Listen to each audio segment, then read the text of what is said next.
That is in your basement now? Yes, ma'am. Okay. And what happened, according to what I read, there was a music session scheduled. And at the time that there was a music session scheduled, your daughter had COVID. Yes, ma'am. She lives on top of the house. Mm-hmm. Okay. And how old is she? That was in July. She's 10 months now, so probably about 8 months. Okay.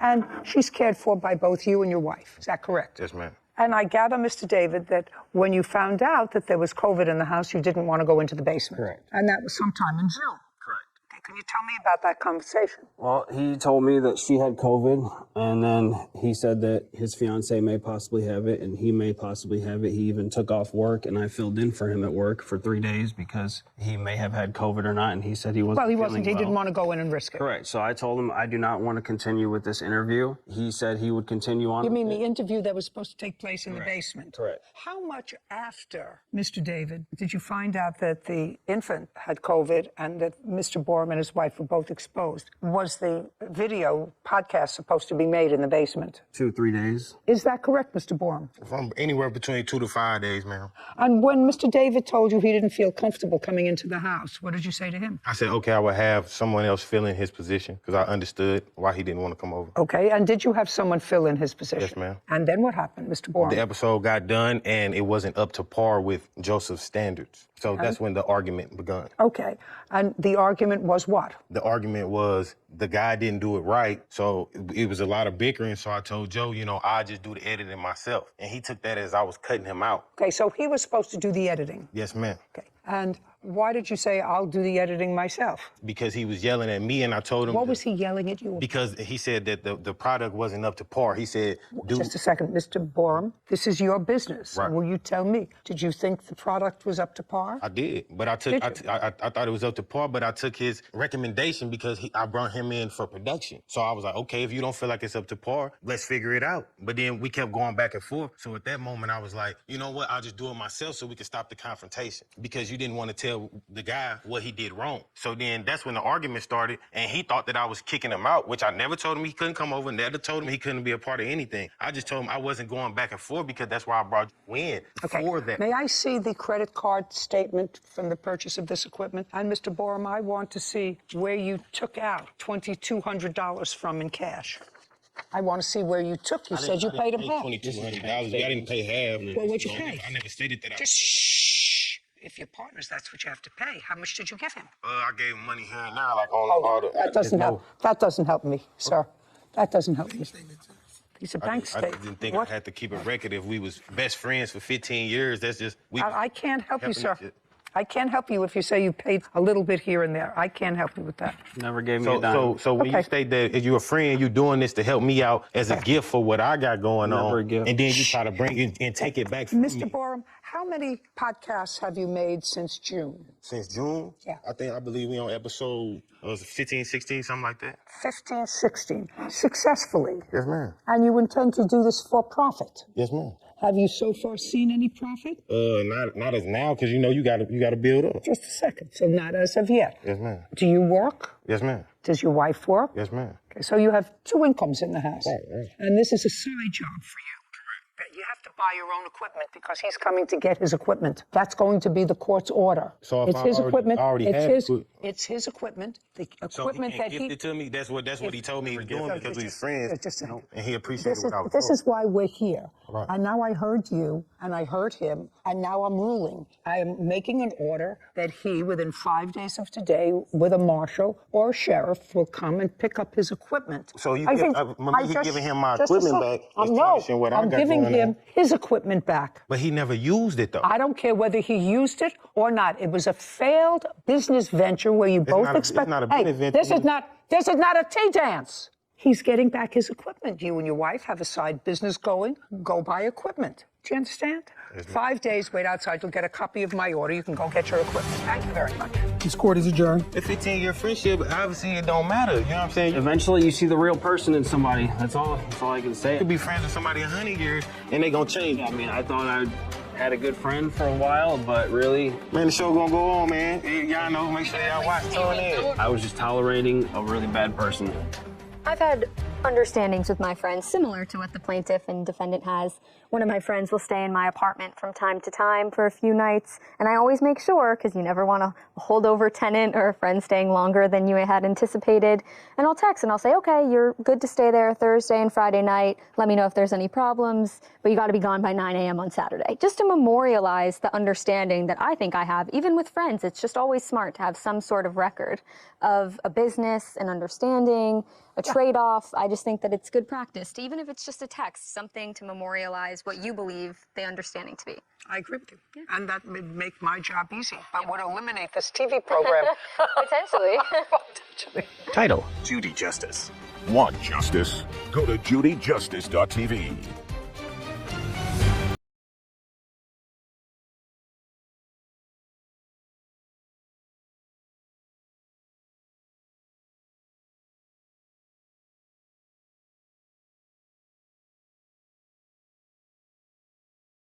Of 4 pigs, a hog waterer, and lost wages. Court come to order.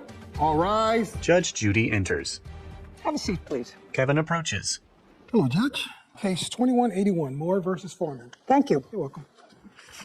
Mr. Moore, you're suing the defendant because it is your claim that you sold him, I believe, 4 piglets, and he never paid you for them. Yes, ma'am. That's what the case is about. Now, tell me where you live. I live in Pinehurst, but outside of Pinehurst, south in a valley. Pinehurst is where? In Idaho. So you live in Idaho. Is Yes. that a farming community? Yes, small. Who do you live there with? Me, my mom, and my sister. You have a farm? Yes. How many acres? Right now, 5. Yes. We're working on buying land next to us. But right now you have 5 acres. Tell me Yes. what you raise. Right now, we raise cows, pigs, and goats. You own that property? Yes, Your Honor. How long have you owned that property and raised those farm animals? Lived on the property my whole life, raised farm animals since I was about 16. And you sell them for what? I mainly do meat animals, so when it comes to beef, cattle, pigs, meat, goats. But you sell them on their own hoofs. Yes, yep, on the hoof, not by meat. And what do you do, Mr. Foreman? An underground shift supervisor, What is that? underground miner. Do you live close by to Mr. Moore? Live a couple miles above him, How long have you lived there? going on 5 years. Tell me what interest you have in pigs. Me and my buddy, we have a hobby, so to speak. He has cattle at his place, and I have raised pigs at mine. How many acres is your house? Just over 5. Well, you raise the pigs. Correct. And I assume you sell the pigs for meat. Correct. When was the first time, Mr. Foreman, you purchased pigs from Mr. Moore? Probably 2 years ago now. Okay, how many did you purchase? The first time, First time. I think there's 3. How much did you pay for them? I don't recall. Well, how much would 3 piglets be? I want to say it was 400 and some change. For 3. Correct. Okay, that was a couple of years ago. Correct. Did you sell those pigs? Correct. They're not part of your current lifestyle. No, nope. And you keep them for how long before you sell them? Until they make a certain weight, about 250, 280 pounds. Now, when you buy them from the plaintiff or from anybody, how big are they? The ones that I purchased from Logan were small, probably 30, 40 pounds maybe. So they must eat a lot for them to get to 250. A lot. And give me some idea, because I really don't know the answer to this question. How much would you sell a 250-pound pig for? If they're totally butchered, cut, and wrapped, it's about $800 to $900. If I'm doing the cutting and wrapping, And if you're not? then I sell it for hanging weight. So whatever the animal weighs after it's butchered out, then we set a price for that. Usually $3.50 to $4 a pound. You pay about $125 for them. You feed them for a year. Not quite a year, but close. Okay, well, not quite a year. And then you sell them for 6 or 7 times what you paid for them, minus the feed, whatever that is. Minus what it is to feed. Except for there's more than just the feed. There's all the time and labor it goes into cutting Oh, and wrapping. absolutely. And But you make a profit. make a profit, yes. And you don't go that route. You sell them when they're young? Correct. That's your business, to sell them when they're young. Yes. Okay. So the first time Mr. Foreman bought from you, evidently things went well. Tell me about this most recent sale where there is an issue. Yes, so Brandon contacted me that I had 4 pigs available. Did you advertise that you had them available? I did not. I have a family member that works at a gas station that he goes to. She mentioned to him that I had pigs for Is sale. that how you found out? That is correct. Okay. That I had pigs for sale.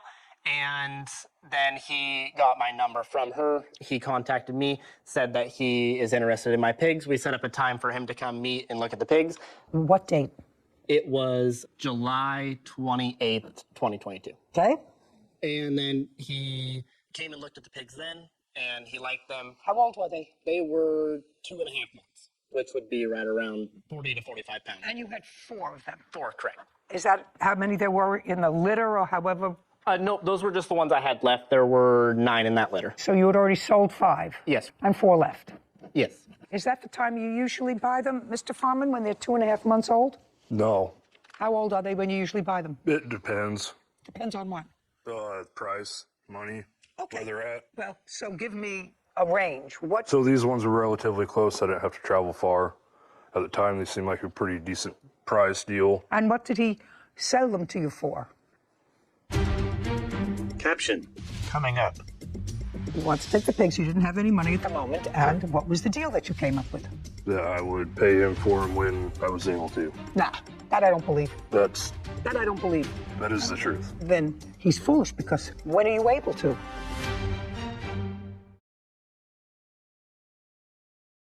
The courthouse. The Judy Justice logo appears.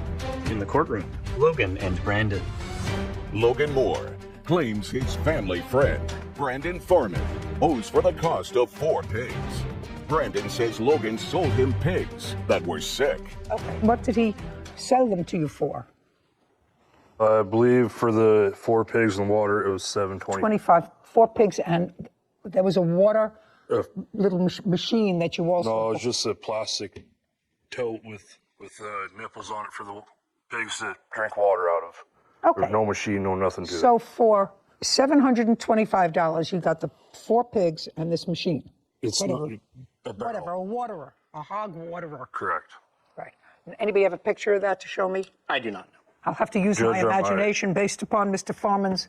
Oh, you have a picture of I it, sir? Your Honor. What? It was $740, $160 each for the pigs, and then $100 for the water. Judge, I do not. I do not have a picture of the water. Okay. The water was like a 275-gallon tank with 4 nipples on the outside of it at the bottom that you can fill with water. Pigs drink out of the nipples easier than they do like a dish. Whatever. I get the picture. Okay. Now, let's say I take you a number, Mr. Farman, $725. You purchased the pigs on July 28th, 2022. Is that right? Correct. Did you pay him for them? At the time that I went and looked at the pigs, I told him up front, and plain as day, I do not have the money to pay you right now. Right off the bat, I don't have the money. But I was under the understanding from his relative that works at the gas station that he doesn't have the time. No. You can't tell me what the relative at the gas station told you.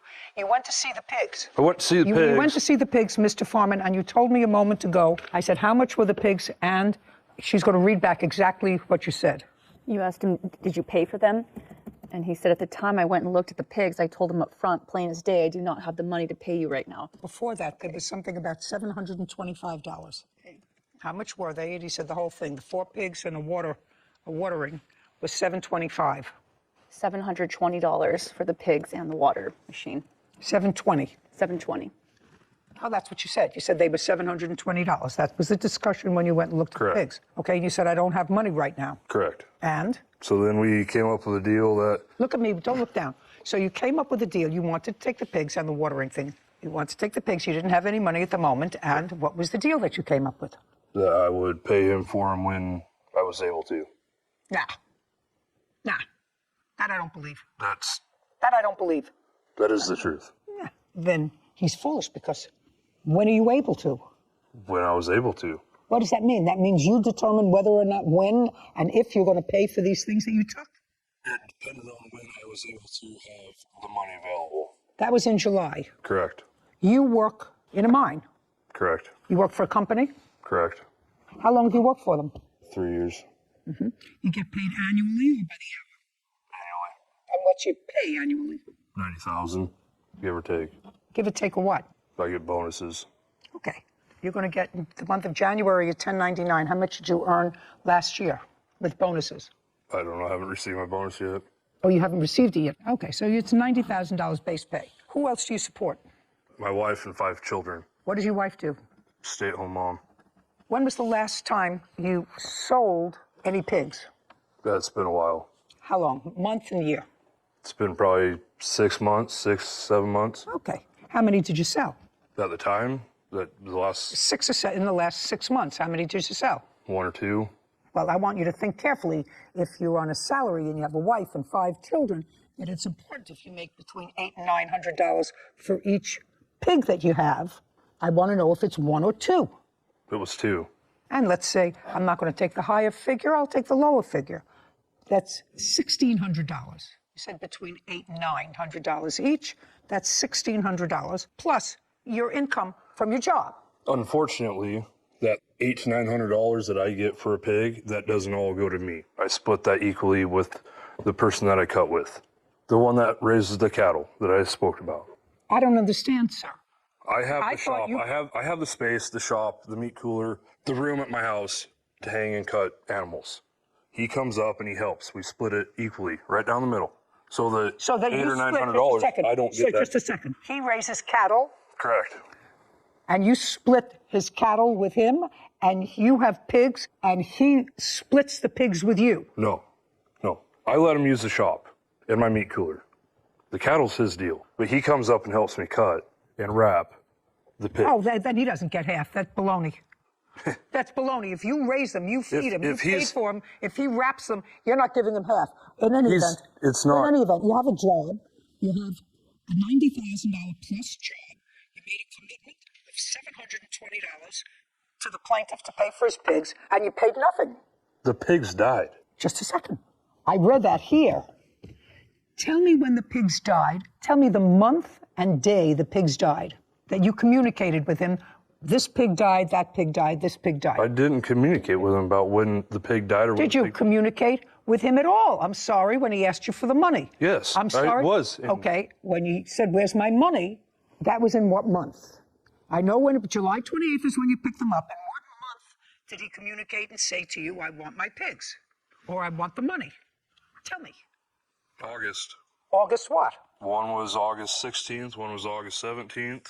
Okay, so he communicated with you the 16th and the 17th of August. So by this time, you've had the pigs at your place for about 2.5 weeks. From the 28th to the 16th or the 17th of July. And the first one had already died in that. Just a second. During that time, now when did the first pig die? A week and 3 days after I got it home. Did you tell him? No. Oh, then you're going to pay for all of them, sir. What? You're going to pay for all of them. No. Oh, yes. Caption coming up. Just show me that you said to him, one got sick, it died. I'm afraid for the others, so I just assume give them back to you and cancel this whole deal. Show me. I offered multiple times to take the pigs back to Show him and me. the water. Just show me.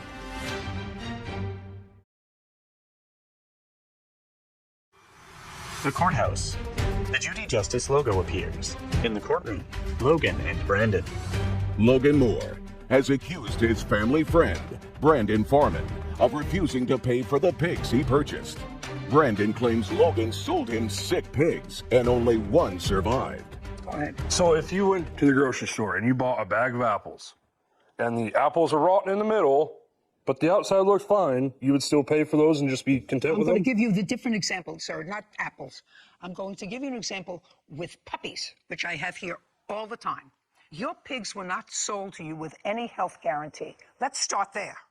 Dogs, cats, animals, pet animals are usually sold through a breeder or somebody that you buy from. You have a contract that says take the dog or the cat to the vet within the next 3 days or the next 24 hours or 48 hours. Any health deficiency in the cat or dog, we will either refund your money or give you a new cat or a new dog at the discretion of either the buyer or the seller. That's what happens. Now, you had the animals at your place for 2 weeks, and I assume you have other animals.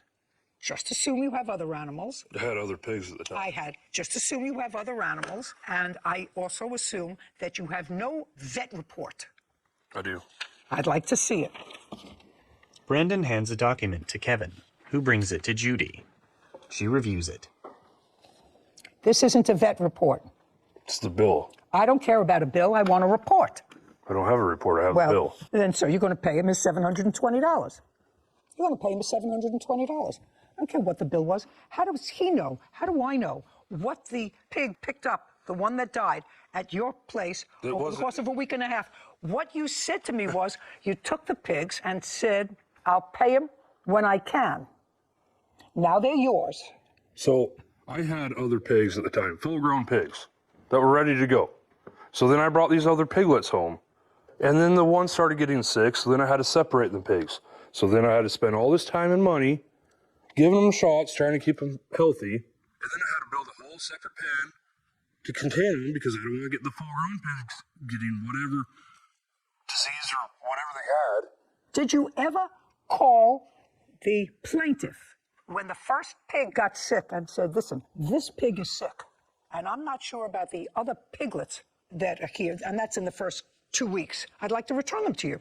He didn't have any babies at the time because he had sold 5. He had 9 in the whole litter or whatever they call it. Just show me that you said to him, one got sick, it died. I'm afraid for the others, so I just as soon give them back to you and cancel this whole deal. Show me where you did that the first 2 weeks in August. When I first picked up those pigs, just show me. I don't have that. Sir, then what you're saying is unreasonable. It's not unreasonable. Why do I need to burden him with these sick pigs? But I'm not going to pay for a product that I don't get then you've become the lawyer for the plaintiff, the lawyer for the defendant, and the judge. You said, I bought them. I didn't pay for them. But I shouldn't have to pay for them because now I had to build a whole separate pen. I had to separate them. And this is all without advising him. All without advising him and saying to him, listen, I didn't want to buy sick pigs. It looks as if these are sick pigs. I don't want the extra responsibility. I don't have the money right now. Take them back. Show me. Show me. I offered multiple times to take the pigs back to him and the water. Show me. Show me within the first couple of weeks when one died, so you had to separate all of them. That's the first 2 weeks in August. That's all I want to see. Right here. I'd like to see August it, 17th. Okay, great. We won the blue. Shh, I'm reading. Brandon hands a document to Kevin, who brings it to Judy. She reviews it. This doesn't say anything about sick pigs, sir. August 16th, 17th were the 2 dates you gave me. This was on August 17th. He says, do you have the money to me tomorrow, or I'm getting law enforcement involved? You don't say one of the pigs is sick. One of the pigs died. I'll bring them all back. You say, I'm working on getting you the money. But if this is how it is, then I will bring you back the pigs and all tonight. I have some blank coming up that has taken precedence in my finances. I'm sorry that this has been less than ideal, but this is where I am now. That doesn't say anything about pigs being sick, dying. It says, I have other things to do with my money now. That's what it says, right? But I clearly That's offered what it to says. bring the pigs back. Just a second. That's what it says. He didn't have a buyback agreement from you. Now you have the pigs. Whether they died or whether they didn't die or whether they got sick, you've had them. Now we're in January, August, September, October, November, December. We're in January. We're 6 months later. Judgment for the plaintiff in the amount of $720. Thank you very much. This court is adjourned. Outside the courtroom, Logan, then Brandon. Did not expect Brandon to mention sick pigs. They just wouldn't put on weight. They started not wanting to eat or drink anymore. And they just got real skinny, no matter what I did or the vets did. He never told me. They ended up passing away. If it was sick, I would put them in a treated pen that I have that's actually on concrete where they cannot pick up any other diseases from the ground. Some kind of infection. And I make sure the animal is even safe for transport. I wasn't going to do the blood test on him to try to figure out. I honestly have done multiple payment plans with multiple farmers. They shouldn't have to pay. And I will do it in the future too. Not frustrated. I'm glad it's over. I don't have to chase my money anymore. Sarah and Judy. So I don't know a lot about pigs or farming or, or housing pigs, but I was really surprised at the profit margin that the defendant was explaining. If you buy the pigs at 40 pounds, not also great at math or word problem math questions. But if you buy a pig at 40 pounds for $160, you have to feed it all the way up to 280 pounds in order to sell it to anyone. You have to, I don't even want to think about how much food that requires to feed the pigs. But then your profit, even if he wasn't splitting it with whoever helps him cut and butcher the meat, is only $800 as a high figure. That seems like a very low profit margin to have pigs in your house and to have them in your backyard and build a pen with 5 kids. That just seems like a lot for a profit margin that I expected to be much higher. That's really labor-intensive work. It just blew my mind. Yeah, different part of the world. Different kid. part of the world. So if you don't like that part of the world, then you go to law school. I guess. Or you become a podiatrist. Or you visit. Or you visit. Farm. You visit a farm. Title: Judy Justice. Have you been cheated? Go to judyjustice.tv. Neil Lancaster for damages resulting from a dog attack. Court come to order. All rise. Have a seat, please. Case number 2002, Kwan versus Lancaster. Mr. Kwan, succinctly, your case involves a attack of a dog that was being walked by Miss Lancaster. She was dog walker. She didn't own the dog. Correct. Dog got away from her, and according to you, attacked your dog, and you want to be compensated to the tune of $10,000. Correct. You were neither hospitalized, correct? I was not hospitalized. You were neither hospitalized, and your dog was not hospitalized. Correct. I assume that you have some medical evidence as a result of this incident to show me that you suffered from a dog bite. Yes. Okay. And the dog bite was from the dog that was being walked by Miss Lancaster. Walked is, I'm not sure if I would use the term. She's a dog walker. Yes, She's but a it was dog off walker. leash. She's not the owner of the dog. Correct. The incident happened at what date and time? December 22nd, 2021 at approximately 1:30 p.m. And you were walking your dog, which is what breed? A 20-pound wiener dog mix. And you were a dog walker. How long had you been in charge of walking this dog? At that point, it was about a week. What kind of dog was it? I believe it was a boxer mix. Not 100% sure. How old? 2, 3 years old, give or take. Who are the owners of the dog? The owners, I can't remember their name. One of Mike, but I don't remember their last names. But Do you remember the owners' names? Yes. And it would be fair to say that you knew their names because you tried to sue them. I contacted them, yes, but did not sue them. And you contacted them because they're the owners of the dog and they have a house. Mm-hmm. Is not an answer. yes, And a house usually has homeowners insurance. Correct. Correct. And after contacting them, and it's their dog, so they are ultimately responsible for their dog, you opted not to seek compensation for your alleged injuries and this attack, but to sue the dog walker. Correct. Just my own information, Mr. Kwan, do you want to tell me why you did that? Yeah. So per California strict liability law, anybody who takes physical ownership or responsibility for a dog is also responsible for any sort of attacks or damages it causes while they are responsible for that dog. Regardless Okay, just a second. So what you're saying is in the state of California, if you are walking a dog, and she says she was walking this dog for a week, how many times a day, every day? 2 times a day. Twice a day. And she had this job for a week. That under all circumstances, she is responsible for any injury that the dog does. Is that what you're saying? Correct. And what code is that? I have a statute over here. Just tell me the statute. Per California dog bite law. I don't have the number, but I can bring it up to the, Would you bring it up? the court. It's California Civil Code 3342. Do you have it? I could pull it up. I have my notes. Could you pull it up for me? And I'll come back to you in a second, sir. I'm just curious about it. Okay, now let's tell me about the incident, sir. Sure. So at the time that I described earlier, I was walking my 20-pound wiener dog mix while my mother walked my infant son, who was 3 months at the time, in a stroller. Okay. I mean, it's not that I don't care about him and I don't care about your mother, but they have nothing to do with this case. Well, they do have something to do with this case because when we turned onto the block, I turned and I saw an off-leash dog roughly 3 times the size of mine, and I saw the defendant, Miss Lancaster. She gave no warning that the dog was off-leash, and at that point, I later learned that the dog... Now, don't tell me, just tell me what happened, sir. Okay. You saw Miss Lancaster, and she was walking this dog off-leash. Correct. And? She gave no indication? No, not that. She gave me no indication. Okay. She was walking this dog off-leash. Correct. So you saw the dog off-leash. Yes. Okay. And about how far were you from her when you saw the dog off-leash? Across the street, so roughly 40 feet. Okay, and? The dog charged across the street. Okay, the dog ran across the street. Yes, and started aggressively biting, lunging, and barking at my dog. Okay, so at that point, the dog ran across the street, and is in an aggressive stance barking at your dog. Correct. Hadn't touched your dog. Correct. Okay. What happened next? It then diverted its attention towards my infant son in a stroller and my mother and started jumping on the stroller. Did the dog, in fact, jump on the stroller? Yes. And? And my response was to try to divert the attention. What did you do? The dog jumped on the stroller. Yes. Didn't hurt your son, didn't hurt your mother. Yes. So I got the attention of the dog again. How did you do that? By picking up my dog who was on leash. Well, that doesn't necessarily get attention of the dog. You say, hey, hey, hey. Correct. No, Correct. but you didn't say that. You just picked up your dog. Yes. Okay. Yes. Probably exclaimed. No. Of the you dog. told me what you did.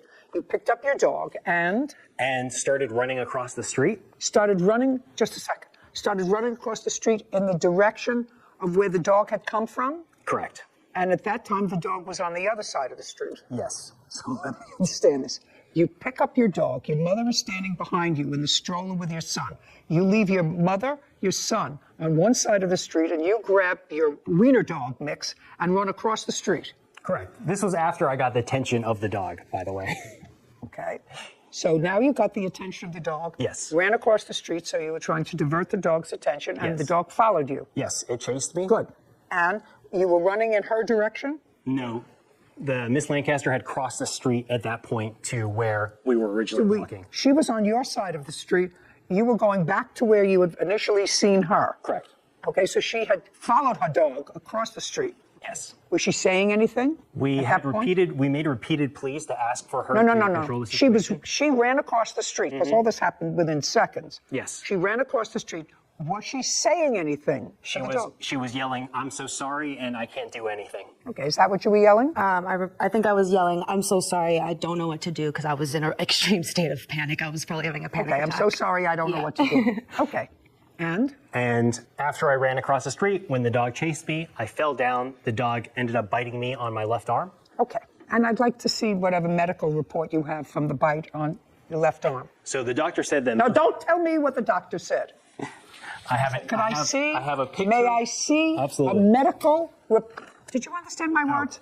I said, may I see a medical report I do not from have the a medical doctor? report. So you didn't go to the doctor? I The did. question is, did you go to the doctor, Mr. I did a Kwan? virtual doctor's Just to visit see. because this was during the height of the pandemic. And what was the name of the doctor with whom you had a virtual visit? I do not remember. You should remember. You're suing for $10,000. You should have all that information. Because if you have a virtual medical visit, Mr. Kwan, there is a record of that. Doctor keeps a record of that. Do you understand? Correct. Okay. So now you're down, and this happened, according to you, on December 22nd. Did you get the dog's information? I did. On December 22nd? Yes. When did you speak to the owners of the dog? I spoke to the owners actually that day because I wanted to get the rabies vaccination paperwork. Did you get the rabies vaccination paperwork? Yes. On the 22nd? Yes. Now I'll see your photograph, sir. I have that statute whenever you're ready. I got it. Timing is everything. Sarah grins at Judge Judy. Kevin hands Judy a photo of a leg with contusions on it. She dons her glasses, then examines it. Okay, so the knee injury is when you fell. Correct. And the arm is a combination scratch and maybe tooth mark. Yes, there are tooth marks on there, but not punctured. I don't know. This long thing is not a tooth mark. So just one other question, Mr. Kwan. When you told the owners about this on the 22nd, when was the next time you contacted them? First, you wanted to find out whether or not the dog had received rabies shots. You were satisfied that it did, that you didn't have to see a doctor other than a virtual visit with a doctor whose name you don't remember. When did you decide not to sue the owners of the dog, who are homeowners? I wrote have homeowners insurance. Yep, I wrote the owners of the dog a demand letter, and that is when I contacted them back, probably about 2 months after the incident. Okay, so you wrote them a demand letter. Correct. And did they respond to your demand letter? Yes. Do you have copies of those letters? Yes, I do. I'd like to see copies of your letter and their response. Derek hands a document to Kevin, who brings it to Judy. That's the demand letter that I just want to see copies of your letter and their response. Are they both here? They did. They responded by calling me on the phone, not with a formal written statement. Really? Caption: Coming up. Through a series of conversations, I decided that my grievance was not towards them because they were not exhibiting negligence in this situation. Oh, no, I don't believe that, Mr. Kwan. Be very careful about what you say to me, sir.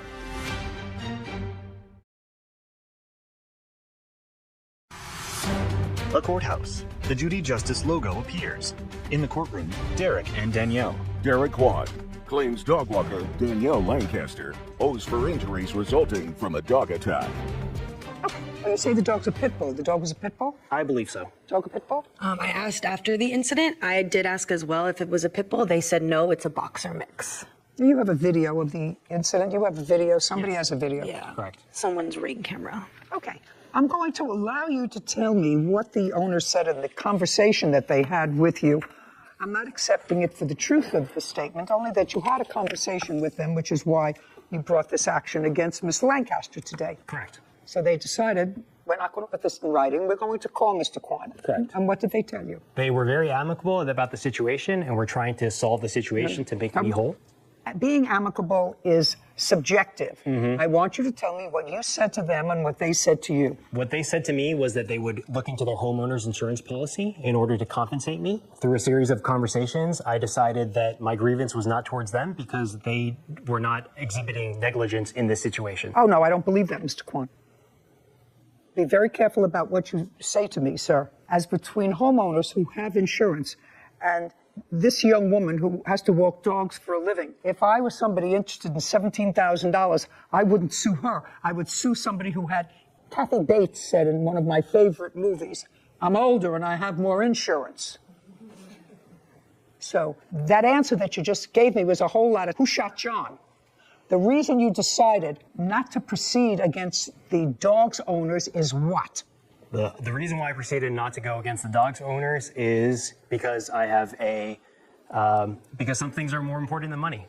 And in this situation, I have more of an issue with the dog walker and her behavior during this situation rather than being compensated. Well, let me suggest this to you, Mr. Kwan. There is no question that if Miss Lancaster was walking this dog and the dog was off leash, she was negligent. There's also no question in my mind that the extent of your damages is excessive. Very excessive. So... But we're only counting physical damage. Just a second. What I'm telling you is the amount of your damages is excessive. And if you wanted anywhere near that money, you could have sued both people. You could have sued the owner of the dog, as not only did they have the dog that attacked you, but they have, as Kathy Bates would say, insurance. And you would join the defendant as a party to that action. You would say you're all responsible. You own the dog, which you say was a pit bull, or which you say was a pit bull, who just mauled and killed somebody in New York last week. An owner. You didn't do that. So I'm not getting all of this kumbaya business that the person responsible. Do you understand? Yeah, I'm just not buying it, Mr. Kwan. We understand each other? Yes, absolutely. Okay. For somebody who has no medical, you had injuries, and you have to be compensated. You had no good excuse for walking the dog off leash. I wasn't walking him off leash. When I was in the house happened, I had a key on the other side of the door. When I reached for that key, he scooted as hard as I could between my legs and got out. It wasn't that I was walking him and just decided to take him off the leash. So you were negligent in letting the dog out? Unfortunately, yeah. Yes. But the dog had also been out for an hour at the time of the incident. Yeah, because when I was trying to get him back in, but many attempts, he was very hard to get in, and at that point I was already having a panic attack, very emotional. No. Okay. Now, Miss Lancaster, let's get it together. Let's get it together. Mr. Kwan says that the dog was out for a period of time, and you weren't chasing the dog when he first saw you. You were in a walking mode. So the dog may have initially gotten out. Miss Lancaster, I'm an ecumenical abuser. Were you out with the dog for a period of time? Yes. Did you have a leash in your hand? I think is not an answer. Did you have a leash in your hand? No. How long were you out with the dog? Probably around an hour at that point. Okay. I was trying to get him back in, and twice I did have him by the collar, and he wasn't having it. You didn't have him by the collar when he ran across the street? No, but before then I did. I don't care what happened before then. Okay. Before then, I was 21 years old, and I looked great in a bikini. Now, not so much. All right, Mr. Kwan, this letter was written to Miss Lancaster. Correct. I asked you for the letter that you wrote to the owners of the dog. I do not have that with me right now. Could we key up this video that I understand we have? Video footage appears of a dog chasing Derek.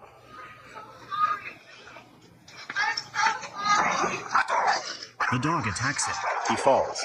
I'm so sorry. I'm so sorry. I'm so sorry. You can see my mother. I'm so sorry. I'm so sorry. Call the person that he bit me. I know I will because he bit me too. I know. Just grab him by the neck. I can't. He bit me twice on my hand already. I don't know what to do. It's been an hour. I seriously don't know what to do. He bit me twice already. And I tried to get him on the leash, and he bit me twice. I don't know what to do. I am so sorry. I am so sorry. Can I see the beginning of that and see if you can freeze frame on the dog, please? By the way, you do have a leash in your hand. Yeah, I just realized. Yeah, I do have the leash actually, so. I'm going to walk over to the monitor. Judy rises from the bench and approaches the video monitor. She examines the freeze frame of the dog, then returns to the bench. So although the statute uses the word owner, there's vicarious liability if someone else assumed responsibility of the dog, even though the statute is clear, it only lists the word owner. But in California, they could be held liable through vicarious liability. A walker. A walker. That assumed responsibility for the animal. Okay. Caption coming up. He neither suffered serious physical injury, certainly not serious enough for him not to go to work for a week, unless you model Bermuda shorts. You don't model Bermuda shorts, do you, Mr. Kwan? Just in my spare time. Of course not.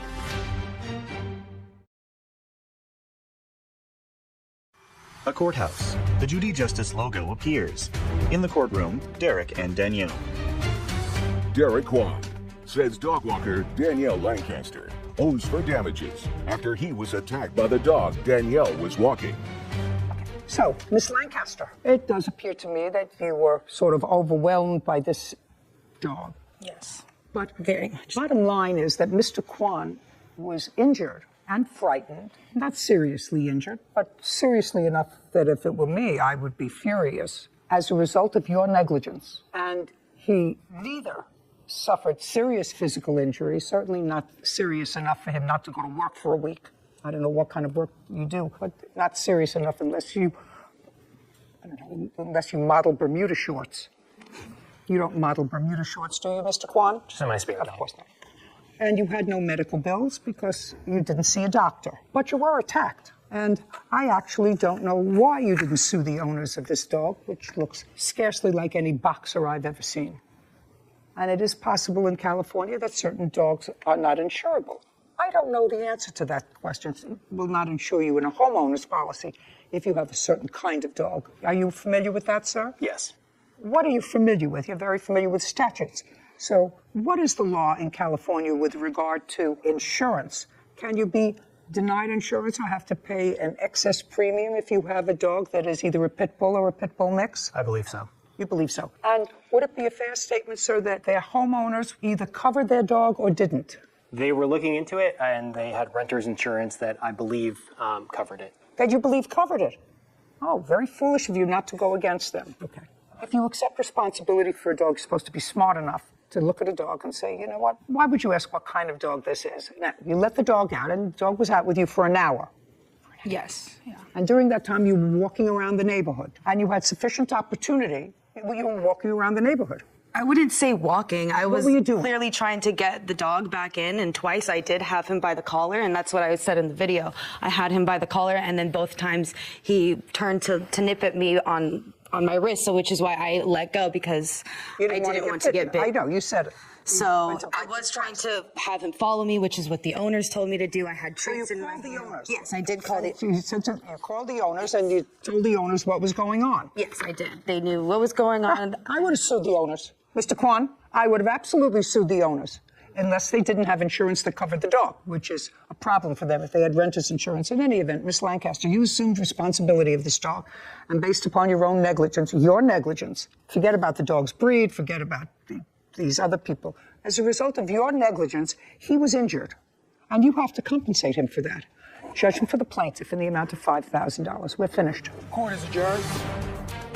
Outside the courtroom, Danielle, then Derek. I don't think he even got bit. The doctor said that most of my injuries were emotional, but I did receive a bite from the dog onto my arm, but not a puncture wound. I think he just, wanted some extra cash from me because that was probably an easier target. Even though I didn't have any physical injuries, who knows how long my night terrors will last for. I was literally having the whole panic attack, which is why, I had the reaction I did. Yeah, I totally understand that, but the dog was off leash for an hour. She could have called the police or animal control during that time. Don't open the door even in the slightest to a dog. Just wait till, they're away and gone. Mostly my MO is getting back at those that I have grievances against. Judy and Sarah. Let's not even get started with dog breed, because I think the world knows where I live in that street.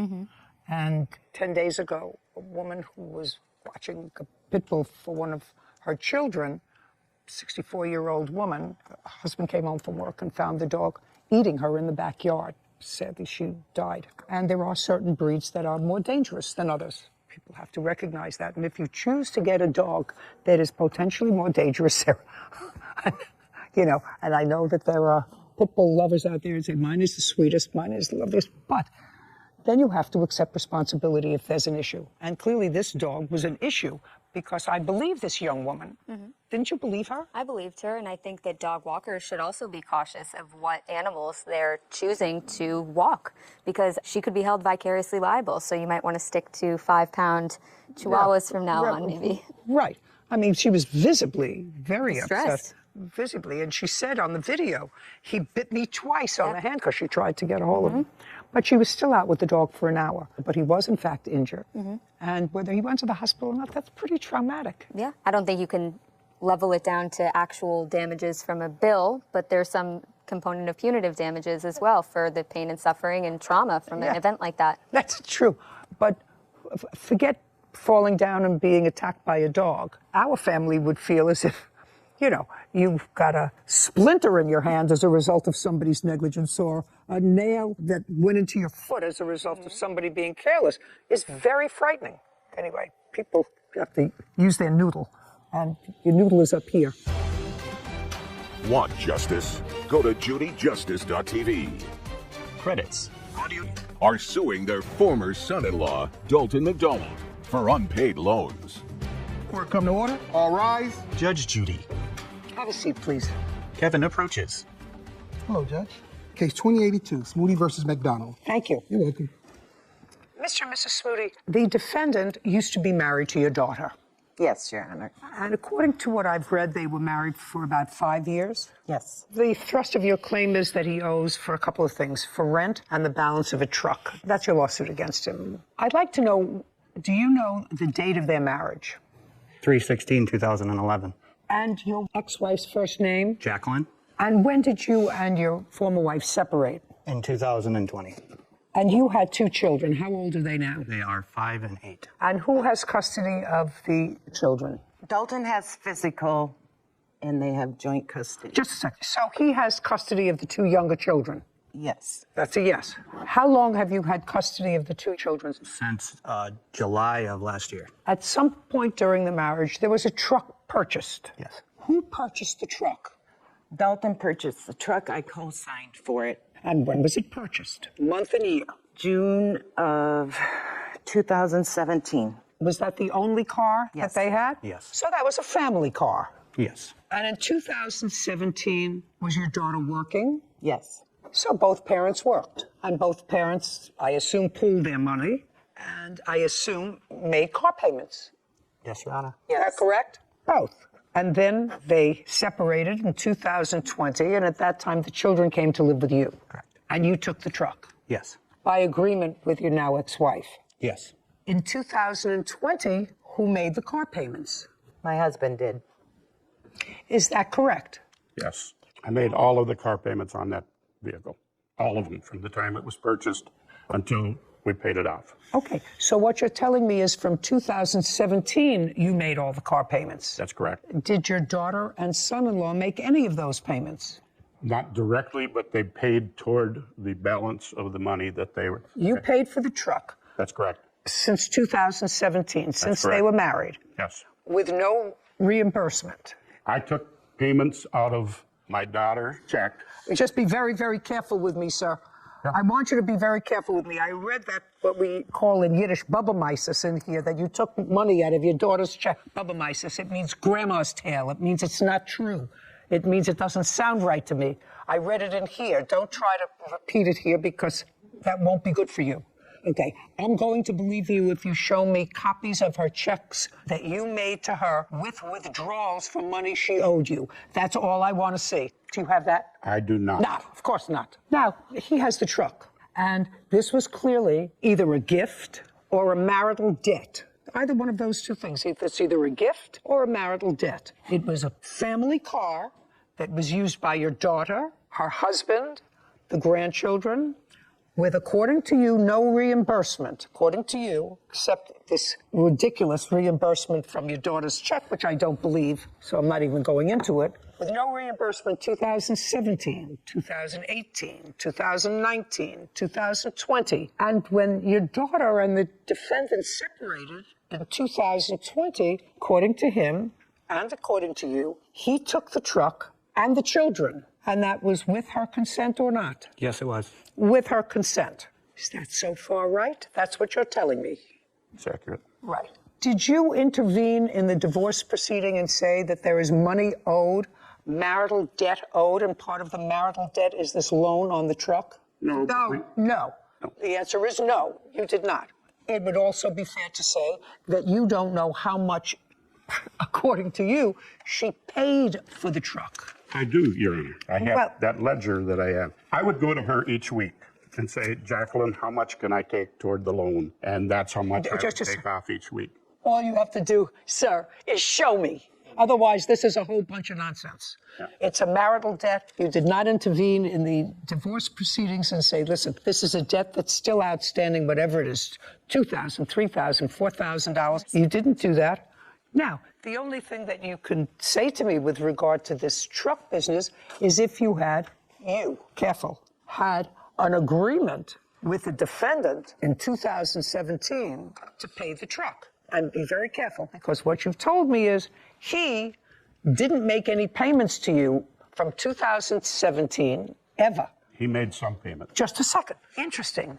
Show me where he made payments. Did you give him a receipt for payments? No, this is a small town, and It's not a small town, it's a family, sir. It's not a small... I do have the ledger. I'm not interested in the ledger you created. It's self-serving and therefore inadmissible and created for the purpose solely of this litigation and not created at the same time that the event took place. I might even cut you a little slack if you had a ledger, a book with entries in it at different times from 2017 in different ink. With a day, how much was paid back on the loan. I guarantee you do not have that. You have a very nice piece of white paper that you created for me. Is that correct? That is correct. That is accurate. Okay, so I'm not interested in your ledger. That's not a ledger. That's a document prepared for the purposes of litigation. So I want you to tell me what conversation you had and when with Mr. McDonald about paying for the truck. Caption coming up. They bought this boat from you. Accurate. And how much did you sell it to them for? $2,500. Did they pay you for it? No, part of that was put on the ledger, and part of it was cash. You know I'm not buying your whole story. Herman and Tina Smoody claim their former son-in-law, Dalton McDonald, owes for unpaid loans. Now, I want you to tell me what conversation you had and when with Mr. McDonald about paying for the truck. That was from the very beginning because I was paying all their bills. Just a second. I don't care whether you were paying their bills. I understand you were paying all their bills because they came to live with you for a brief period of time because they were evicted for whatever reason. And that was sometime in 2016. Okay. So I understand that you were paying their bills. Sometimes that's what parents do. They pay their bills. We were paying their bills because they had no checking account. That doesn't matter to me. I want to know your conversations with, where did it take place? Because you're not suing your daughter, you're suing him. The conversation was when we rented the farm for them, which I know is not with the truck, but the landlord would not let them rent from him because they had terrible credit. Well, get to the rent later. Stick with the truck. Don't talk to him when I'm asking him questions. Well, the truck was the same thing. We put that on the ledger then, or on the running total And they agreed. They both agreed that they were going to pay us off. Okay. He came over on Labor Day weekend, and I showed him the ledger, which he saw all the time. No. Don't tell me what he saw. Don't tell me what he saw. If what you're saying is you showed him the ledger when he came over with the boys, yes, and he was going back to Minnesota. Right. And he brought the boys to see you to say goodbye? Correct. Okay, so far, it's very nice. You have a reasonable relationship with him, and certainly your daughter was clearly overwhelmed because courts do not usually split up children, so they must have felt that the children's best interest would be served if they remained with their father. Clearly what happened, the father came over to you to let you say goodbye to the children, and when he came over to let you say goodbye to the children, let me understand what you're saying to me. What you said to him was, not thank you for taking over this responsibility. Your daughter had more children than she could take care of, physically or financially, right? Clearly. Yes. Clearly. So what you want me to believe that two nice people who took in their daughter with her two kids and a husband and bought a truck and made arrangements for them to have someplace to live, that these two nice people, when he came over, because your daughter couldn't take care of her children, and he brought them to say goodbye, you said, it's very nice. I want you to take a look at this ledger and see how much money you owe me. That's what you're asking me to believe, right? I'm going to let you live with that fantasy that I believe that. And so I did give him the balance of what he owed me on the rent. No. And on the truck. Nice. And So far, he looked me in the eye, he shook my hand and said, Jerry, I promise I'm not going to screw you on this. I'm going to make those payments. make payments for what? On the rent and on the truck. Okay. Did you have that conversation with him? No, I did not, Your Honor. The conversation was when I came up there the last time, Jerry was trying to sell his fishing boat, so I posted it on Facebook, and I sold it for him. In what month and year? That would have been September of 2020. After selling the boat, he gave me $1,200 for helping him. How much did he sell the boat for? It was $4,700. So that was after you'd already moved? Correct. With the children? Yep. Okay. He helped you sell the boat for $4,700? Just answer my question. No. Did you give him $1,200? No. He bought that boat from me a year prior to that. He had it. So they bought this boat from you. Accurate. When? That would have been in the spring of 2019. And how much did you sell it to them for? $2,500. Did they pay you for it? No, part of that was put on the ledger, and part of it was cash. You know, I'm not buying your whole story. I'm not buying your whole story sorry, because what Your it... Honor, I'm telling you the honest-to-God truth. No, I don't think so. I don't think that I would have sold people who had no credit, who couldn't buy themselves a truck, so you had to co-sign for the only means of transportation that they had, who couldn't pay for their rent, who couldn't pay their bills because of their bad credit. I don't believe this whole scenario about selling them a leisure boat for $2,500. It's mind-boggling that you would think that an intelligent person like me would accept that. Okay, forget the truck. You have the truck now. Yes. Okay. You haven't finished your story with me, so sold the boat, and he gave you $1,200. Correct. I gave him the $1,200 back, which made us even on the truck payment, and he gave me the title. Tina signed it, and then I brought it back to Minnesota and put it in my name. Okay. Who signed it? Tina signed it. My name was on it as well. Your name? Yes. As joint owners with him? Yep. Co-sign it. Oh, interesting. In what month did Mrs. Smoody? Yes. Sign over the car to you? The same day that I gave Jerry the $1,200, that would have been in September. Now, do you remember the $1,200? No, it was $1,000 that he paid toward the loan when I sold the boat for him. Okay. And it was his boat that I sold for him. Okay. You did not create this as a marital debt. It absolutely was a marital debt. So I'm dismissing that portion of your claim that deals with the truck. Now, let's deal with the rent. The rent that you're talking about was rent in what property? The farmhouse that they rented. From when to when? 2016, November 2020. And over the years that they lived there as a couple. Yes. The rent was paid to a landlord. Correct. By you. Yes. Is that right? Correct. And they, your daughter and her husband, would give you cash, checks, or whatever to cover the rent. Yep. Yes. And how much did they give you to cover the rent? When we started out, rent was $800, and later on he raised it to 900. We never made it a set amount each week. They gave us what they could. And we've done this before in the past, and they've always paid us back. Well, then you should have sued them and listed all of this as a marital debt in the process of their divorce. So it could all have been. We're handling Jacqueline in another way. You what? We're handling Jacqueline alone. I don't understand what that means. Well, you're saying it was does that mean, marital. just a second. Does that mean that you've already served your daughter with a summons? Not yet. No. Of course not. Of course not. And you did know when they were divorcing. Yeah. You did know when they were divorcing. I'm not buying anything of this lawsuit, most of which, at least the rent part, is totally stale.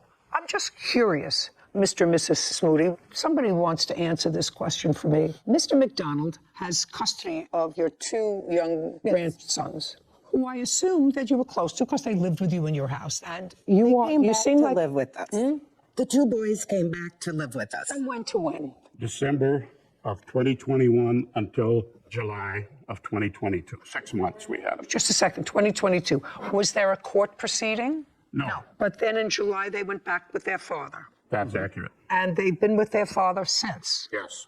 Okay, so the boys lived with you for 6, 7 months. Right. Was that an acrimonious transfer? Caption coming up. That's what you meant when you said, any employer that has gone through all that paperwork and red tape, as I have, will do anything to avoid it. The anything is firing the employee.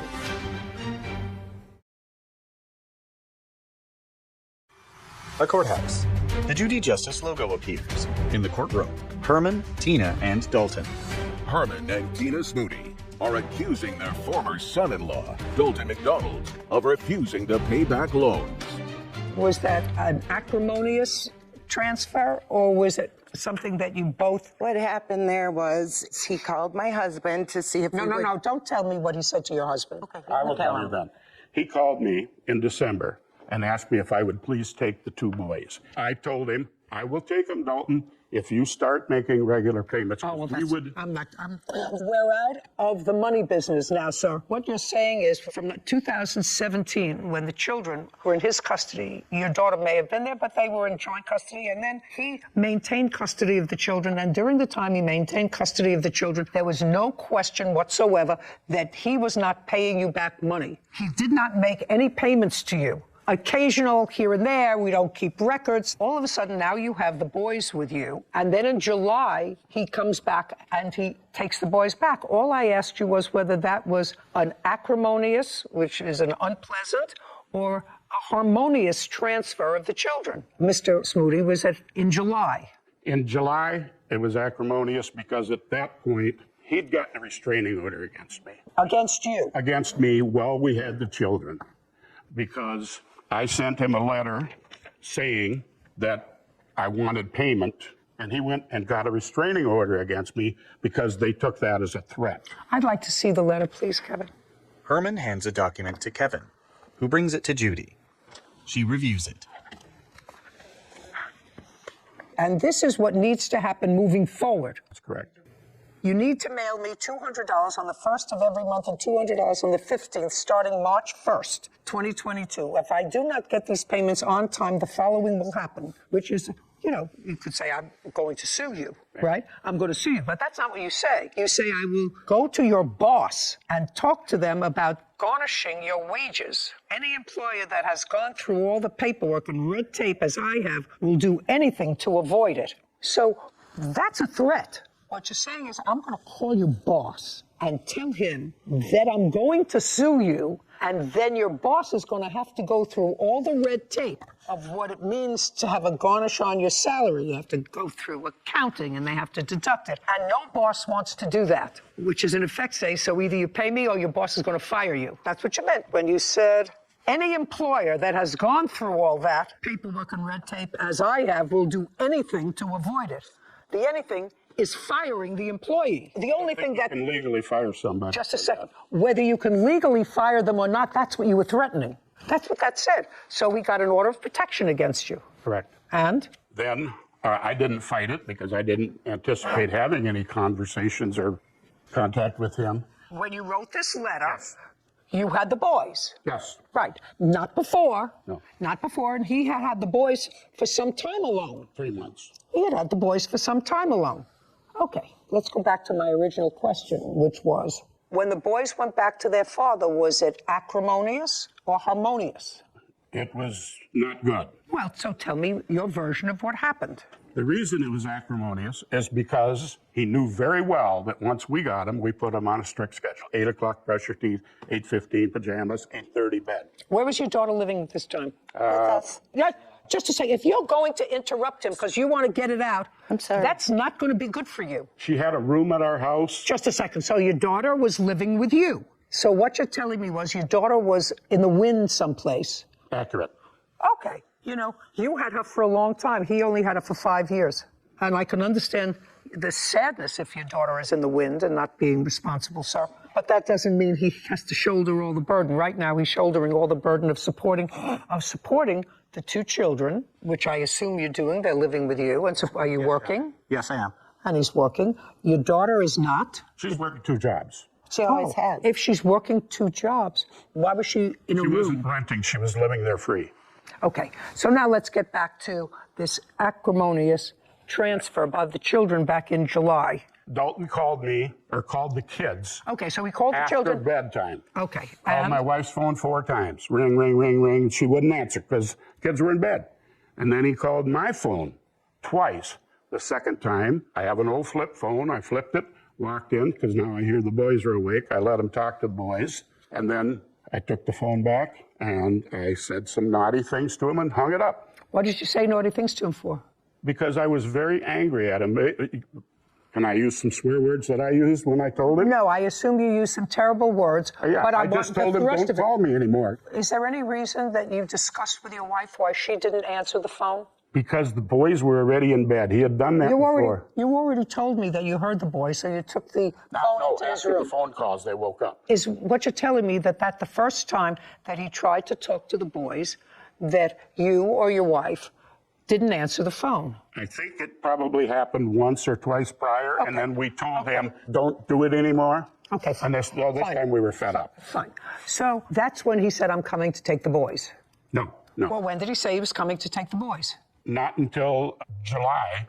Jacqueline told us that Dalton was going to be taking the kids once they got out of school.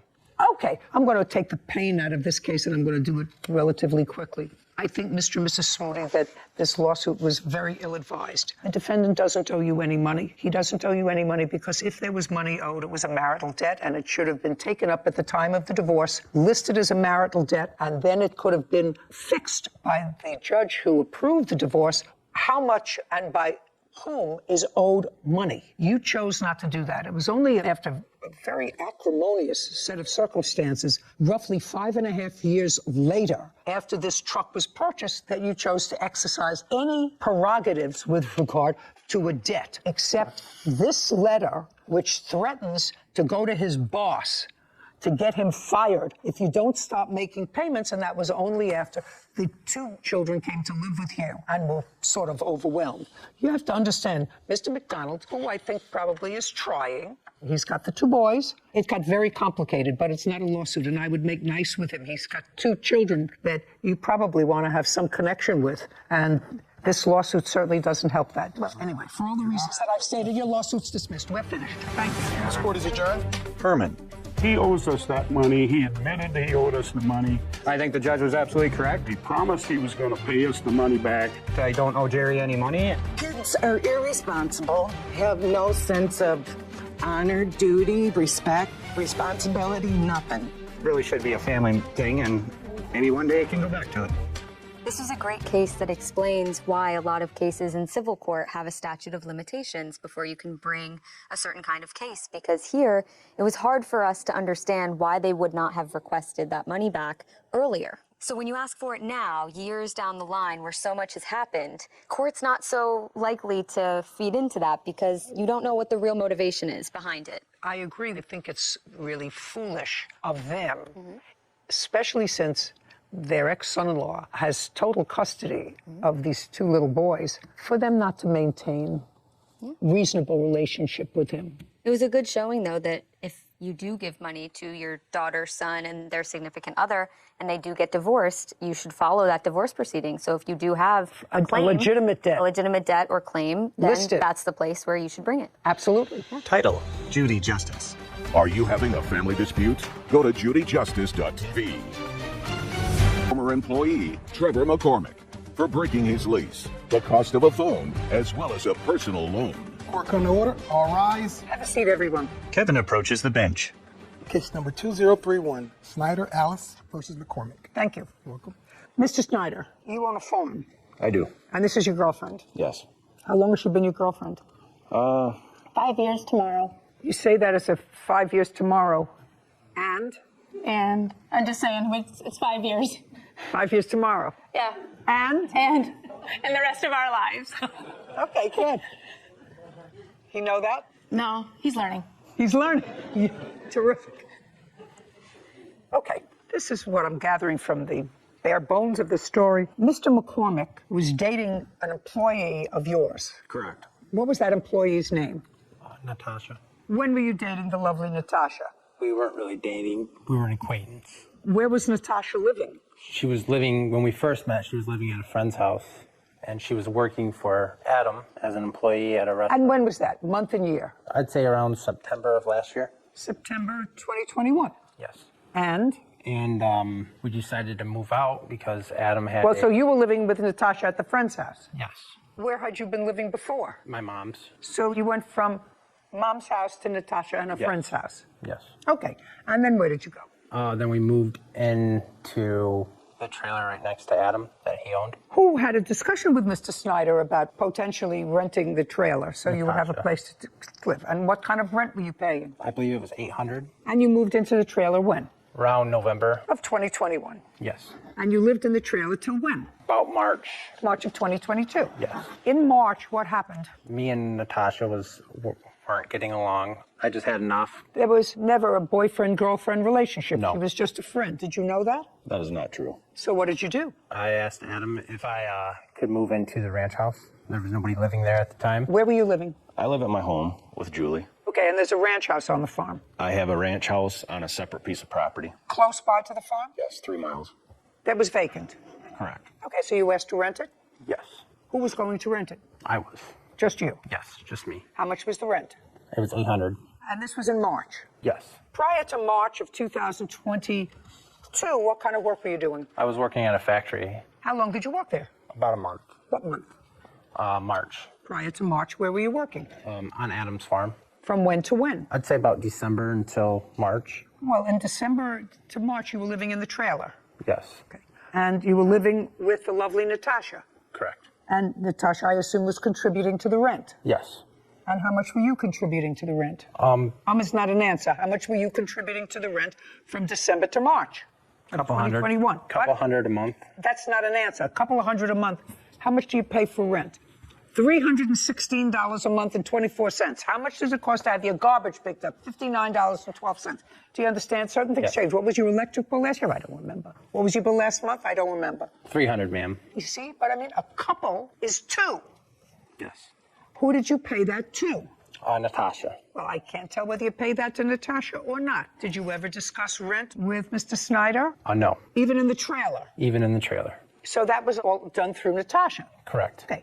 But according to you, you worked someplace in March, but before that you worked on the farm. Yes. From when to when? December to March? Yes. Beginning, middle, or the end of December? The middle, the 16th. Is that about right? If you want to call Just helping... helping whatever. Yes. December 16th.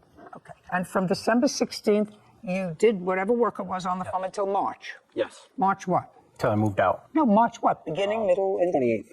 And what was the rent of the ranch house? The ranch house must have been nicer than the trailer you were living in. $800. You moved in April? Yes. How much money did you give him? $900. Some was to go towards security? I was in between jobs, and that's what I had. So we made an agreement that I'd pay $900 the week of, and then so on and so on. I don't What's have the so on and so on? I don't have the copy of the lease. He never gave me it. Did you sign a lease? Yes. I'd like to see it. Right here. In the back of the contract, you'll see where we wrote down he would pay $900 Just a second. on the 8th. Judy reviews the document. Okay, so the security deposit was supposed to be $1,200. You paid $8. Paid $9. The security deposit was 12, and you paid 9 of security deposit? I paid 9 total, ma'am. Well, how many months did you live there? Not even 1. When did you move out? April 24th, I moved out. Is that correct? That's close, yes. Okay. I don't know exactly when he moved out because he didn't tell me he was moving out. He just locked the door. Okay. And wouldn't but it was in return April. messages. Okay. And you had $900. He paid $900. And the rent on the property was supposed to be? $800 per month. $800 monthly. Yes. So right now, you've been paid for the month that he lived there. Correct. Prior to his moving in there, who was living there? Nobody. So it wasn't rented? Nope. In what year was it last rented? 2021. When? Oh, no, it was in February. We did an eviction on it. So somebody lived there and didn't pay rent? Correct. Is that the first person who came in and didn't pay rent? Definitely not. Definitely not. Yeah, it's And lousy Trevor to be a was there, landlord. He helped us do the Yeah. eviction on that, so he knew how it worked. Hmm? Trevor was there. He helped us do the eviction because we had to have court officers there. To get him out because they weren't paying rent. So he knows how it works. Well, he may know how it works, but he did, in fact, give you $900. He did. And he lived there for less than a month. That's right. So that's sort of square. I know you'd like him to be responsible for his lease, but you have your house back. Mm-hmm. Now, tell me about this phone that you say he owes you for. Okay. By the way, where's your phone? I have my phone that I paid for. Their phone that I put down payment for is at my house. Why? I didn't know I had to bring it. Well, it was just purchased within the last year. Yeah. Why do you have 2 phones? You have no Because, job. Why do you have 2 phones? I have a job. Oh, good. I bought this outright because he shut the other phone off. Oh, well, where is the phone? The phone's at my house. What kind of phone is it? It's an iPhone 13. You want it back? I'd like him to just pay for it like the agreement was, but... He gets back his phone. Yes, ma'am. Okay. Even though I Wait, paid just it a down. second. Where do you live? Where do you live? I live in Highland. Where is that? It's by Detroit, Michigan. Who else lives at home? My girlfriend, What's her name? Ariel. Where is she? She is currently working right now. Does she know where the phone is? Yes.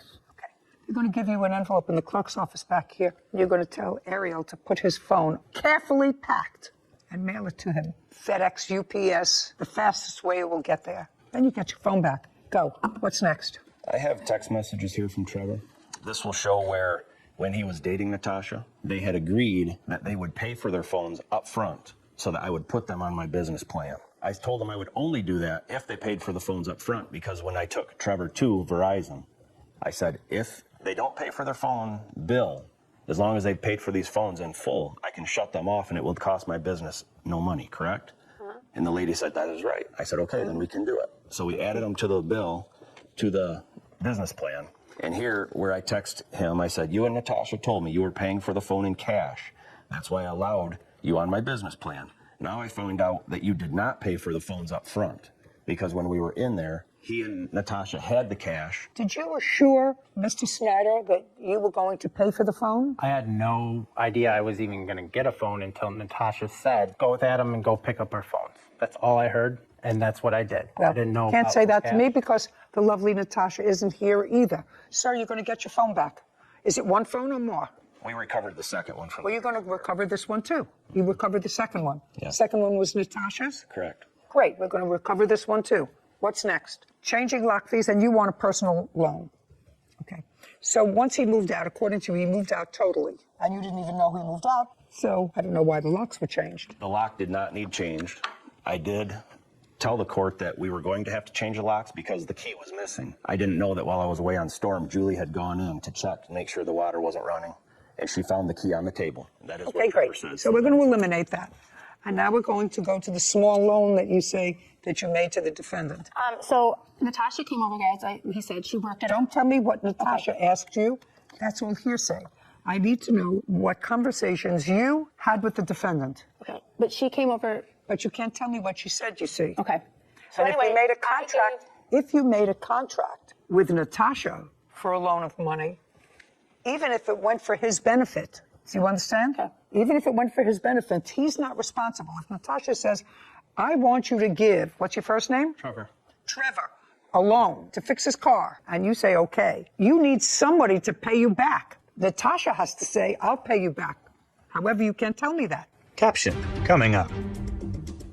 I was not in the house at the time when they were discussing that. Well, you said you went into the house. I came to pick Natasha up. I don't want you to make yourself appear any more stupid. Do you understand? Try not to do that.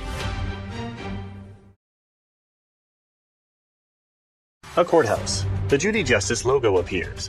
In the courtroom, Adam, Julie, and Trevor. Adam Snyder and Julie Alice claim their former employee, Trevor McCormick, owes for the cost of a phone and a personal loan.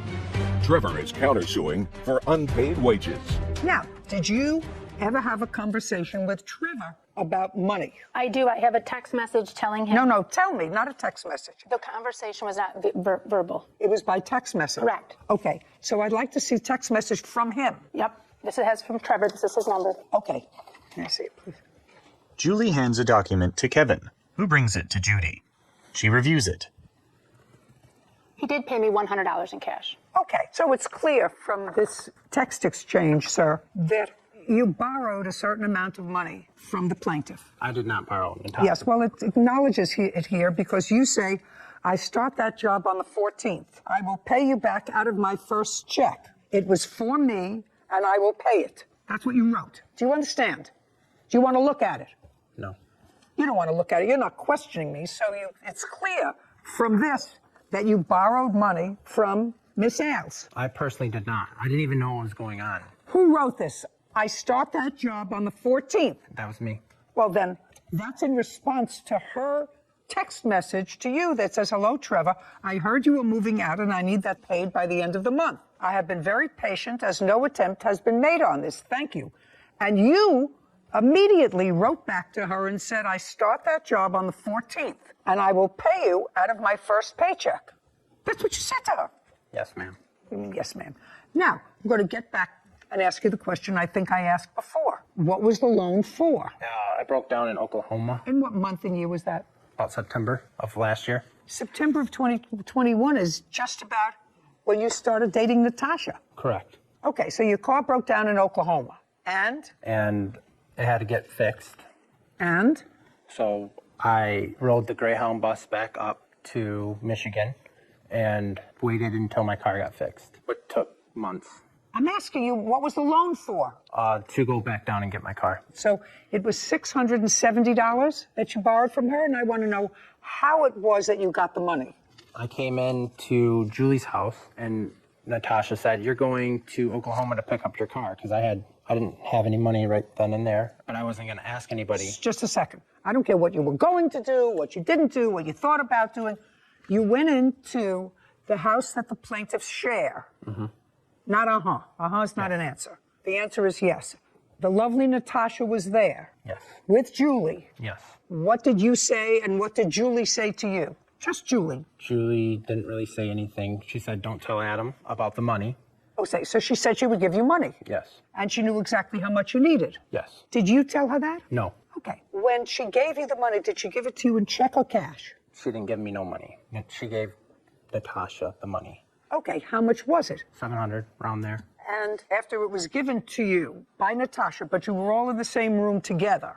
I was not in the house at the time when they were discussing that. Well, you said you went into the house. I came to pick Natasha up. Yes. I don't want you to make yourself appear any more stupid. Do you understand? Try not to do that. You were in the house with Julie and Natasha at some point, and at some point money was discussed. No. Was money discussed in front of him? No, it was not. Okay.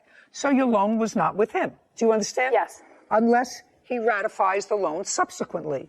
Is that correct? Correct. This is from my person who just studied for the bar, and I have to go back in my mind 50 years. If my memory is correct, if you don't make a loan directly with someone, they cannot be obligated to repay that money. However, if they subsequently get use of that money and subsequently agree to repay you, they have ratified that contract.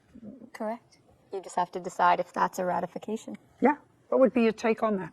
Take a look at it very carefully. What would be your take? It was for me, I will pay it. Seems pretty close to textbook ratification. Yeah, I would say so. I start a job on the 14th. I will pay you back out of my first paycheck. I just wanted to keep the peace because she was down my throat. This woman was down your throat? Yes.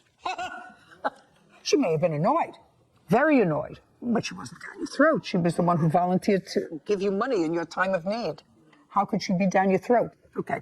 So far you paid her back $100. Is that what he paid you back? So he owes you $600. Okay. So far, Mr. Snyder, I'm not with you on it. on the rent. Okay. I'm not with you on the lock change fees. I am with you on the phone, which you're going to get back. He's going to get that back within 5 days.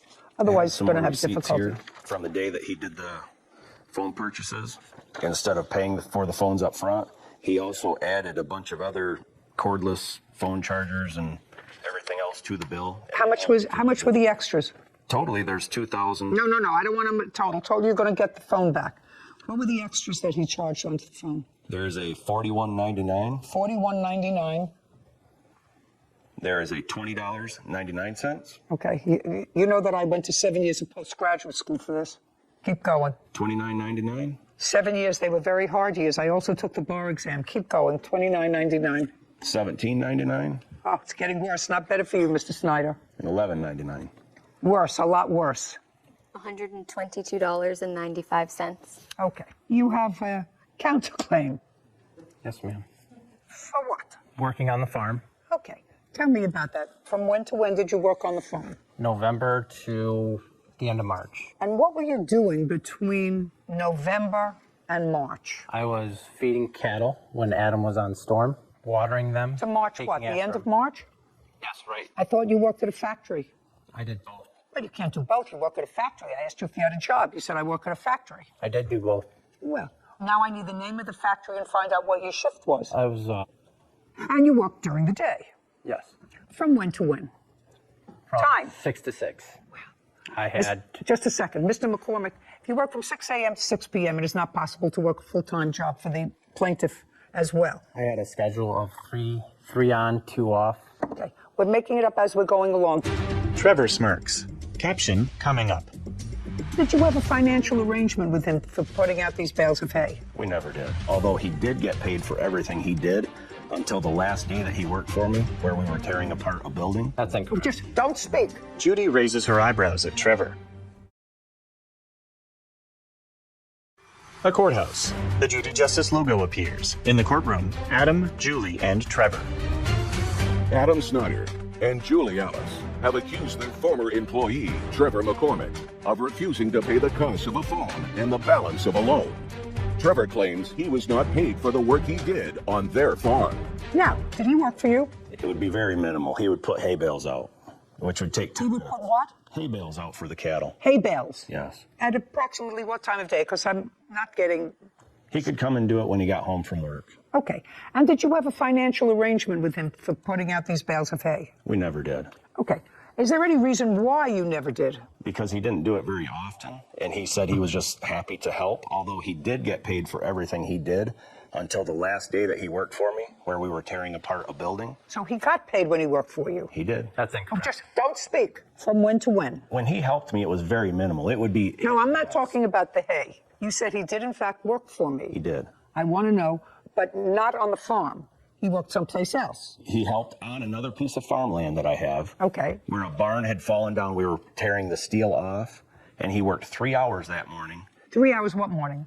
The last day that he was there, it would have been... So that's in March? Early, I would say the second week of March. Okay. When was the first time he worked there? I would say probably in January. And he was working at this other plant from 6 to 6 in March. According to him. So he did some work for you in the first month, which was January. Yeah, if he helped me, it might be 1 day a week.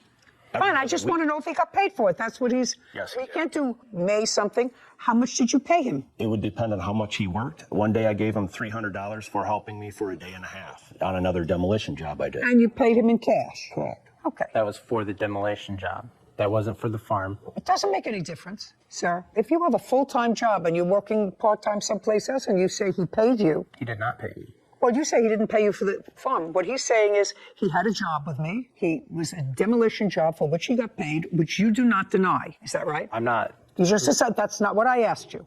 He paid you for the job that you did part-time for him in demolition. Job, yes.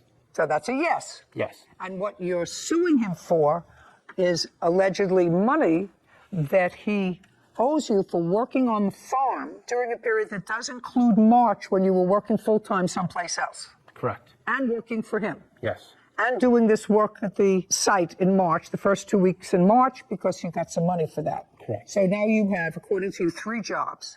1, 2, 3. Yes. First of all, you had no fixed financial arrangement with him at the farm. Correct. He said he'd pay me what he can. That is not a contract. Okay, but let's move forward with that. Tell me what your chores were at the farm. I would go feed them hay.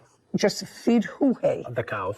Okay, how many cows do you have? 130. Anybody else work on the farm or just him? Just me mainly, and he would help when I was gone. Okay.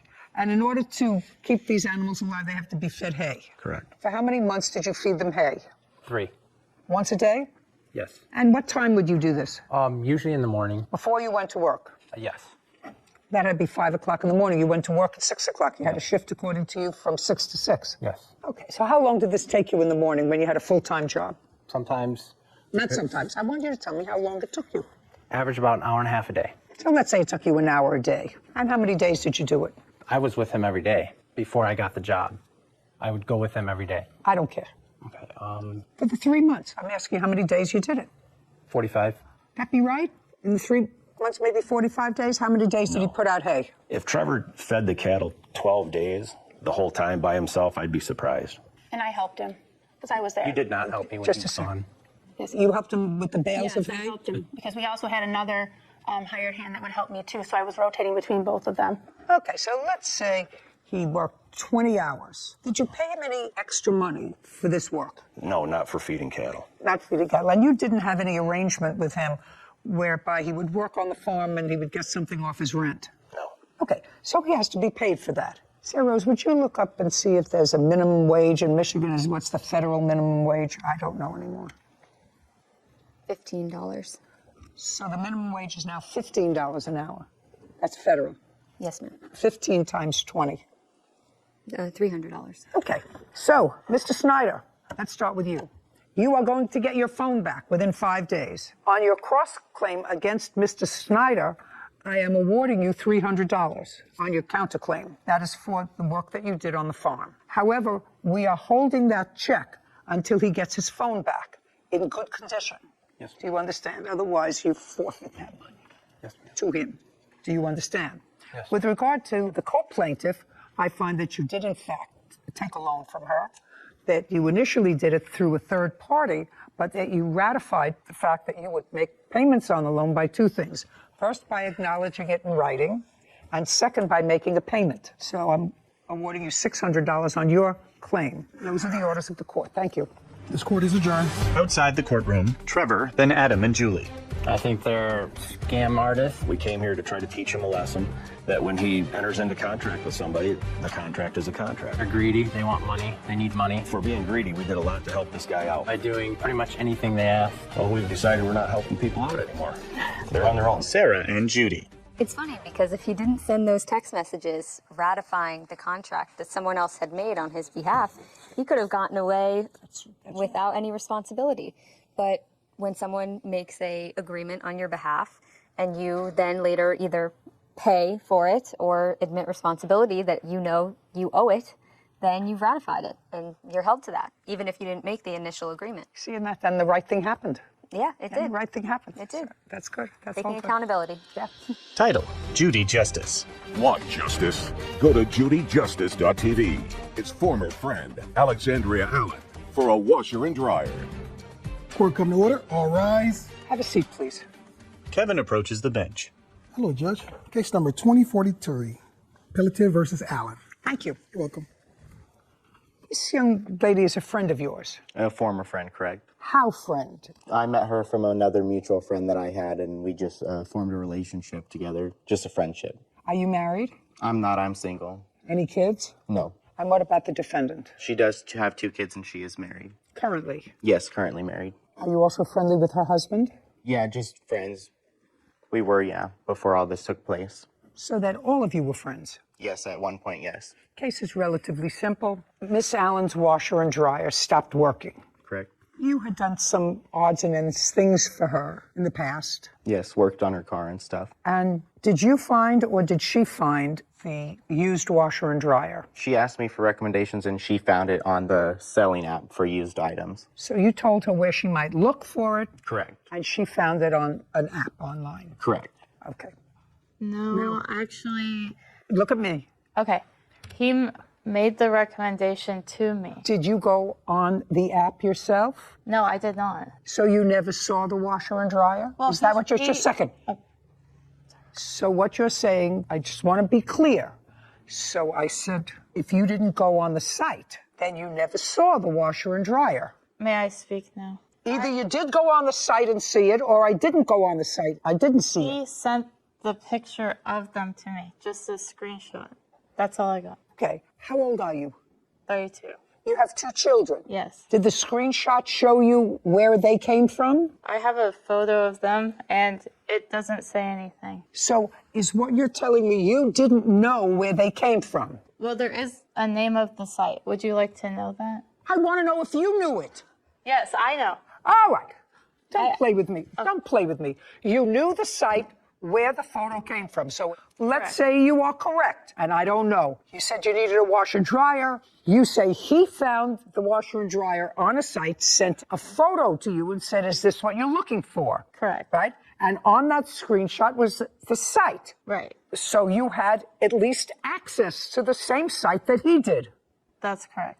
And did the site give you the name of the person or persons to contact with regard to the washer dryer? There was no one's name. No one's name, just a phone number. Did you call a phone number? I didn't call them. Who called them? Mr. Pelletier. Now, Mr. Pelletier didn't call them unless you said they look fine. Well, I did say they looked fine. Well, what else did you say? Based on the picture, they looked. Just a second. Just answer my question. Okay. Because what happened here is really relatively simple. And I don't know whether you're a simple person, but it's relatively simple. You had a friend. You told him I needed a washer and dryer. Mine broke down. He said, this is a great site. According to you, I'll look up, and he looked up the washer and dryer, and you did nothing. You, who needed the washer and dryer, you must work very hard. How many jobs do you have? I have a couple of jobs. My children are a big job for one, and 2, I'm a full-time university student, so I am busy. So you should be able to get a washer and dryer by yourself. You farmed that job out to him. I did because he volunteered to help. Doesn't matter. He didn't volunteer to help unless you told him I need help. I mean, as what it is, are you using him? I'm not sure. I wouldn't. I'm not sure. What do you do for him? I watched his cats. When he went out on a vacation with his grandmother, and I took care of his cats free of charge because for how long? I didn't expect him to be gone that long either. It was over a week, and I had to buy the cats food. So, just a second. So you watched his cats? Yes. And is what you believe that him taking care of getting this washing machine payment for taking care of the cats? Well, not just that. There's other things that happened while he was installing the washer and dryer. I don't care about things that... What I'm asking you is I'm trying to figure out what kind of person says to a friend, I need a washer and dryer. He said, as a friend, I'll see if I can help you. You have time. You also go on the computer and figure it out. Being a full-time student is nice. That's what you chose. Somehow, you also support yourself and your 2 children. I don't even want to go into how that's done. However, you said, go get the washer and dryer. And he went, how long? It's 50 miles from my house, an hour and 45 minutes. Each way to pick up the washer and dryer that you authorized him to get. You said, go get it. It was $1,800. Correct. And she offered $200 tip for the delivery of that. For you? Correct. Okay. And I have text of That's that. reasonable because you spent 3.5 hours in the car. Now, do they live on the 1st floor? The 3rd floor. 3rd floor. Is it a walk up? Yeah, it's stairway up to the 3rd floor. So somebody had to go up and take the old washer dryer out. So, Miss Allen, was that you or your husband? Mr. Pelletier also removed them. Yeah, you can move your mouth. It's okay if you move. No, it's okay if you move your mouth. Alexandria Smarks. Caption coming up. I feel like I was being very kind because I didn't decide to sue him for his cat or the damages he did to the cats. I'm telling you, I don't know what your excuse is. I feel like I don't care what you feel like. I don't care what you feel like. And later today. When we went to transfer the title over together at the DMV, I had to pay off whatever tolls that I had. So between that time and the time where he ended up taking the car back, I don't really know how there was $600 worth of tolls. I don't know either, but that's what I'm going to find out. A woman shrugs. A courthouse. The Judy Justice logo appears.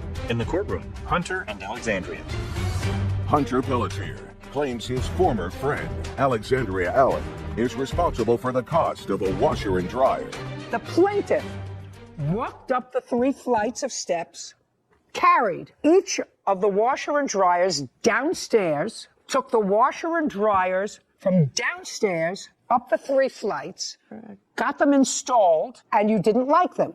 They were a different color. And they're busted up. They don't even work properly. Okay. Miss Allen, when did this happen?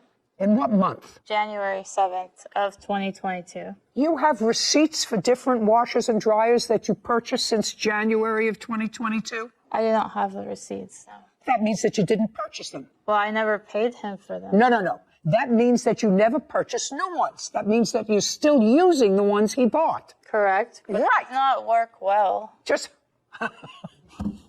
you bought used washer and dryer. You've been using them January, February, March, April, May, June, July, August.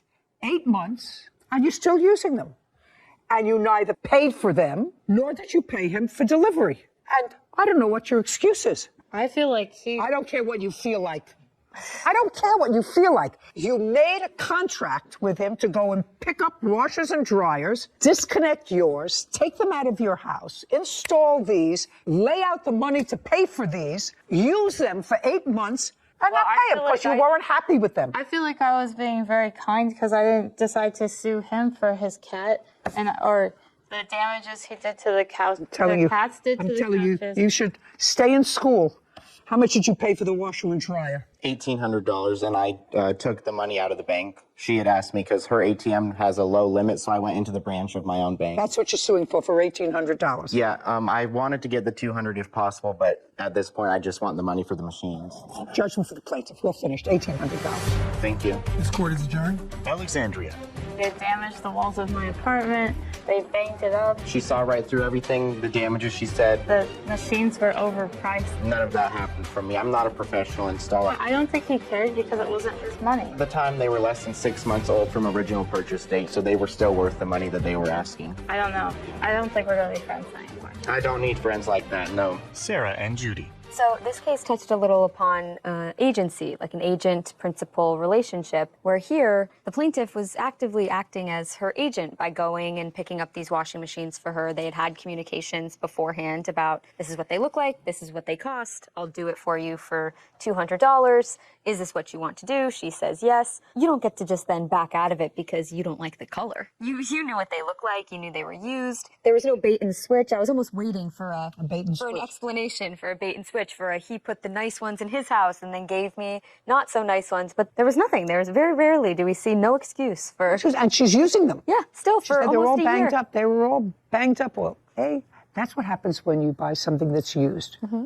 When you buy something over the internet, which is really what she did. She could have just as easily said to him, before you load them in the truck, please take pictures of them so that I see them. Yes, she could have. She could have. Did nothing. That's not his fault. It's not his fault. Yeah. Also allowed him to take the other stuff down, put the other stuff up, and then say, well, they were banged up. And $200 to move 4 heavy machines is a low price as far as I'm concerned. Not a friend anymore. Yeah.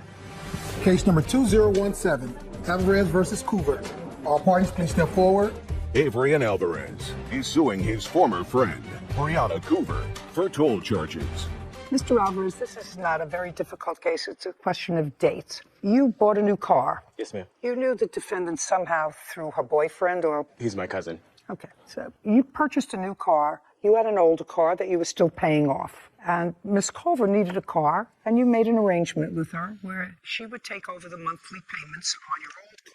So you would just be paying a new car, and when she finished making the payments on the car would be hers. That's correct. You did, in fact, conclude that agreement, and Miss Coover did, in fact, pay off the car. Yes, ma'am. She paid off the car. However, she did not register the car in her name. That's correct. And you had your plates on the car, and it is your claim that while the car was in her possession, she racked up $600 and some odd in toll fees. Yes, Your Honor. Which is what you're suing for. Yes, ma'am. Miss Coover said that didn't happen. She had her own Easy Pass toll pass, whatever it is.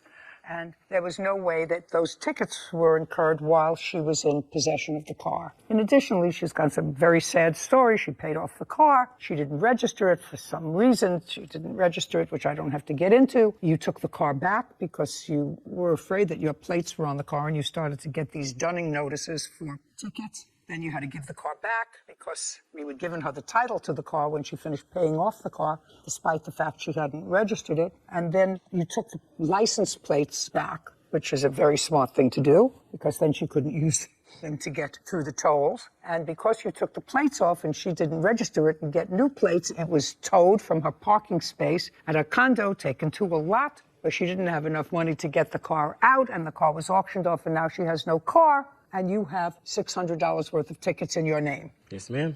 You got it. Is that it? That is a version of the story, yes. Well, I will let you tell me a different version. Everything is true thus far. We did have the agreement where he wanted a new car, I needed a car. No, I got that. I just want to know what I said that was incorrect. I just made it shorter. Just to clarify, when we went to transfer the title over together at the DMV, I had to pay off whatever tolls that I had before they're able to transfer the title over. So that was done. So between that time and the time where he ended up taking the car back, I don't really know how there was $600 worth of tolls. I don't know either. That's what I'm going to find out. But is there any part of the story that I just told that was inaccurate? Brianna hesitates. Caption coming up. He transferred over the car to you. You had possession of the car. He didn't. Correct. Other than you who drove the car. Come on, that's a question. And other than you who drove the car. Nobody. No. Who drove the car? Judy glares at Brianna. A courthouse. The Judy Justice logo appears. In the courtroom, Avrian and Brianna. Avrian Alvarez claims his former friend, Brianna Coover, owes for toll charges. Brianna says she already paid for the toll charges.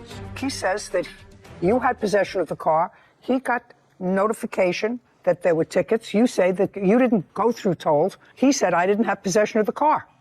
Is there anything that is incorrect about that? So it's just a question of dates. It's not a difficult case. It's a question of dates. Correct. Okay, so give me the date that you made this arrangement to pay off the car. I don't know the exact date. What? Took over the car payments starting July 2019. And when was it paid off? May 16th, 2021. When it was paid off, did you sign the title over to her and the lien holder did? Going back and forth at that time, I was trying to get her to come over to where I live so we could go to get the car transferred. We ultimately settled on a date, and then the DMV over there said that she had to have a sheriff verify the VIN and the odometer before we could transfer it over. I guess it's a rule in the county. So at that moment, then yes, we signed it over to her so she could do it at her local DMV. And that was on what date? That was July 9th. Now, between July of 2018 and July of 2021, did you ever drive that car? No, ma'am. When did you initially take the car back from her? I took the car back September 11th of 2021. And how long did you have the car when you took it back because of these tickets? I texted her on September 15th and told her that she could go pick the car up because I had found out that I couldn't do that. Exactly. You have self-help for that. Correct. Okay, so you had the car between September 11th and September 15th. Yes, ma'am. Other than that period of time, did you ever drive the car from July 18th until the present time? No, ma'am. So if there were any tickets that were accrued, it was either by the defendant or somebody who drove the car with defendant's permission. Yes, Your Honor. I'd like to see the dates of the tickets. Avrian flips through a pile of documents. Ms. Coover, you don't question the fact that between July 2018 and today's date, with the exception of between September 11th and the 15th of 2021, he did not have possession of the car. Correct. The only reason that when we transferred the title over, we had an agreement. Just a second. That's all I asked you. This is not a conversation. I just want to know who got the tickets. Whoever got the tickets is responsible for them. Mm-hmm. So he only had the car, so if there are any tickets there that were between September 11th and September 15th of 2021, they belong to him. Any other tickets from 2018 July until infinity are yours. Brianna nods. Kevin hands Avrian's documents to Judy, who reviews them.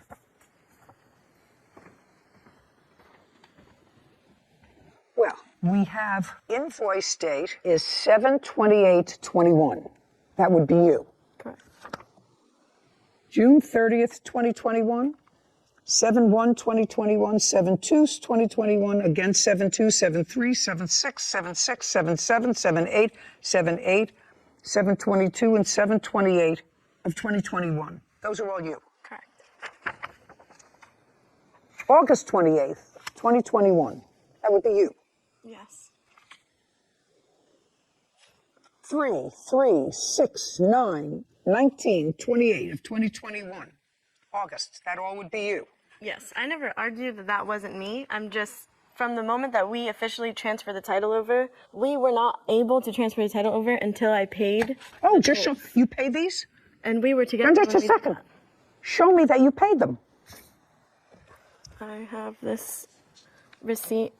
Just show me that you paid them, that's it. Brianna hands her phone to Kevin, who brings it to Judy. And that would have been what was due at the time when we transferred the title over. I'm just going by the dates of the tickets, madam. I don't care how the government screws up. That's not my problem. Okay, show me your payment. May I see it, please? Judy reviews Brianna's phone. It should say the date there and the cost of those tolls on the day. This is your SunPass. You replenished your SunPass. That's a payment to SunPass. For $154. And that's what it was on the day that we transferred the title over. So my thing is, from the day that we transferred the title over to the day that he came to my parents' house and like took the car, there was no way that I racked up $600 in tolls. I don't know whether you did or didn't. Then take that up with Department of Motor Vehicles. That's what they say you racked up between that period of time. He didn't have possession of the car. You had possession of the car from the time he transferred over the car to you. You had possession of the car. He didn't. Correct. Well, other than you, who drove the car? Come on, that's a question. And other than you, who drove the car? Nobody. No. He never drove your car. No. Who drove your car? I did. Who else? Nobody. Yeah, I don't believe that. Judgment for the plaintiff in the amount of $654. We're finished here. Thank you. This court is adjourned. Avery and then Brianna. Quick and simple case. She did what she needed to do. I can't really say I'm super surprised, I guess. Just asking for a payment on the tolls and I wasn't getting any responses. I don't know how in literally 3 months I didn't rack up $600 in tolls. It is what it is. He was okay with me continuing to use his Take my license plate with me. license plate until one day he wasn't, and then he wanted all that money. Judy and Sarah. So, what would be your takeaway from that? I think as a layperson, my takeaway would be if you're going to sell a car, especially to someone you don't know well, it's not a family member, it's, either a stranger or acquaintance, take your own plates off the car. Get a receipt, bring it to DMV, because your name, your address, your phone number will be tied to tickets, SunPass charges, and even maybe an accident. You just don't want your name associated with the vehicle anymore once you relinquish your ownership of it. So That's take the your takeaway. plates. That's the takeaway. Yeah. Title, Judy Justice. Want justice? Go to judyjustice.tv. Angela Stroger for a phone and gas money. Court come to order. All rise. Have a seat, please. Kevin approaches the bench. Case 2087, Self versus Stroger. Thank you. You're welcome. Judy turns to David. Your last name is Self? That's correct. There are two parts to your claim. I'm going to get and take your hands out of your pockets. Sorry about that. I'm going to get and dismiss one of them and get to the one that is important. You and the defendant were in a dating sort of relationship. That dating relationship sort of continued for a while. At some point, you had an argument and she left you. She stranded you. That was in July of 2022. You say you had an argument, she drove off and she left you stranded. You had to get a hotel for the night. You had to pay a friend for gas money. Blah, blah, blah, blah. Correct. Forget that. That's what happens when you have a fight with your girlfriend. Okay. Have a fight with your girlfriend. How old are you? I'm almost 40. Well, for someone almost 40, they know how to get home. Correct. Okay, good. So let's get to what your lawsuit is. It's really about a phone that you say the defendant is responsible for losing or taking. Taking that video. Taking. And the defendant in some way acknowledges that she disposed of your phone, and she says she had very good cause to dispose of your phone She's going to tell me why. So I'm going to get some dates from you, Mr. Self, Okay. and I'm going to, at the same time, explore what I see is her answer and her counterclaim. Okay. Now, after the two of you had broken up, Miss Stroger was at a bar, and she was at a bar on what date? I would say that would be the 16th. It was actually on the 19th. August 2nd. Was it August 8-2. You see how... She knows better about these dates than I do. Well, but it's your case. I understand that.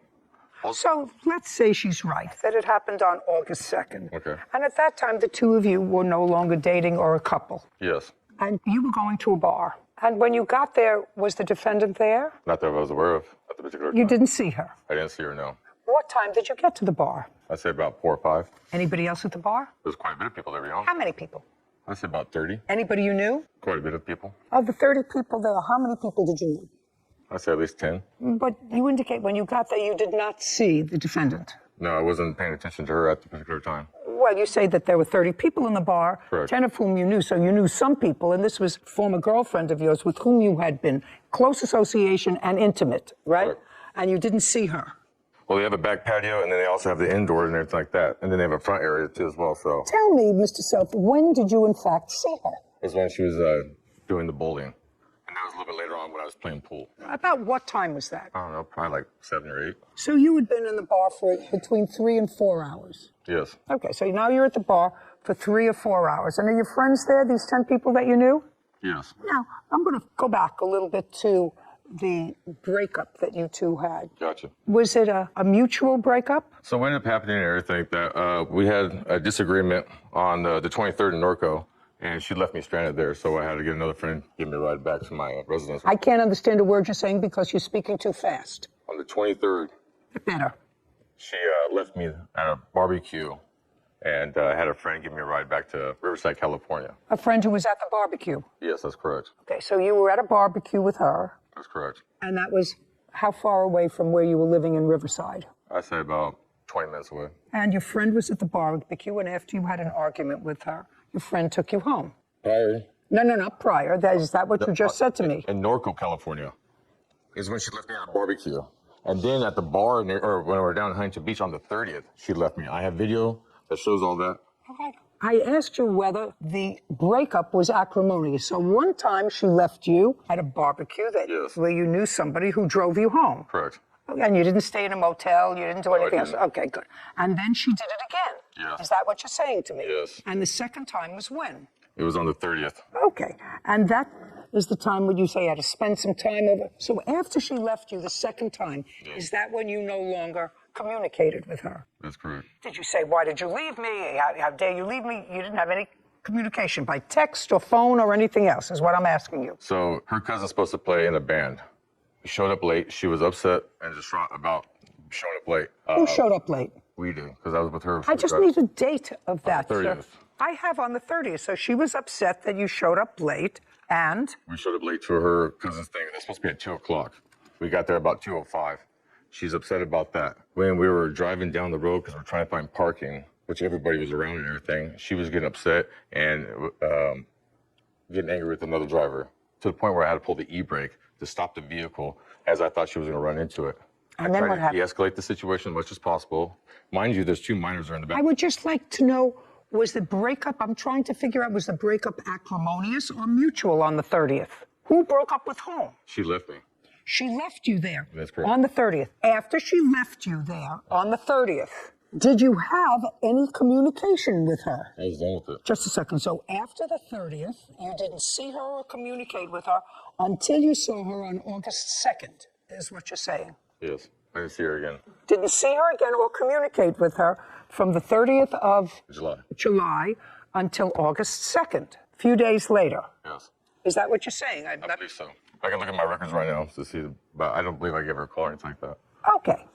And when you saw her at the bar that you were in, you saw her later between 6 and 7. She was bowling. Mm-hmm. It's not an answer. The answer is yes. Yes. She was bowling. You were playing pool. Correct. And what this is about is your phone, which Yes. you're missing. So Yes. tell me about the phone, sir. So I have a Note 10 Plus that was behind the bar at the time, instead of going to my vehicle, which I typically charge it from that Just a bar. second. So you were charging your phone at the bar. Correct. When had you put the phone in to charge it? later on that evening around 10, maybe 11, I'm guessing. 10 or 11. I'm Just guessing. a second. 10 or 11. So, Because there's a few times I actually go in there, I charge it, then I use it for a little bit. well, back but there. you saw it the last time. I apologize for that. Last time you saw it, you plugged it in. It was like 10 or 11. So now you've been in the bar from 4 to 10 or 11. Yes. And she was there, at least as far as you know, from about 7 to 10 or 11. Yes. Keep going. So I charge it and What were you doing with the phone all evening? talking, texting, Hmm? texting and stuff like that. Texting. Communicating, yes. To whom? Friends. Friends. What's going on? You know, social media, all the good stuff. Okay. Go ahead. So anyways, I was playing pool. I went outside, had a cigarette, and then that's when she, at 12:33 is when she ended up with her girlfriend looking around and all this other stuff. Like I said before, I have the video that shows that on the camera. Would you like to see it? So far, I'm not understanding you. So why don't you explain it to me, and then you can show it to me. So far, it's all a jumble. 12:30 at night. 12:33 is when she stole the phone. Is when she stole the phone. That's correct. And you bought the phone when, sir? About 2 years ago. And how much did you pay for it? I don't know, I think like $800, $700. Well, this is your case. How am I supposed to figure out you're suing for a phone that she took? How am I supposed to figure out how much she owes you for the phone if she took it? I don't know how much I paid for it, but I know it retails for about $1,200. Show me. So I got the case cover, What kind of phone was the it? Note 10 Plus.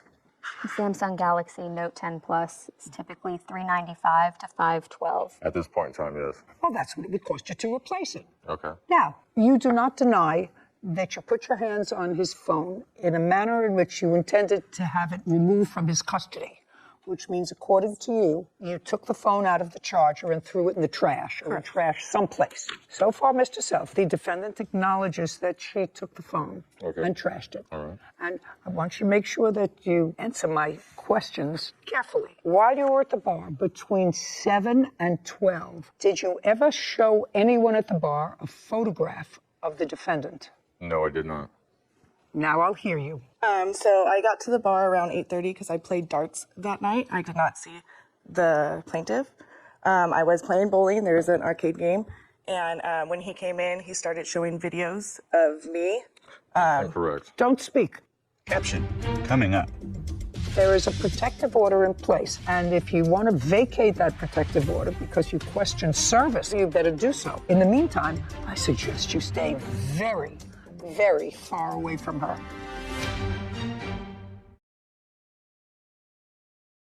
The courthouse. The Judy Justice logo appears. In the courtroom, David and Joangela. David Self claims his ex-girlfriend, Joangela Stroger, owes for a phone and gas money.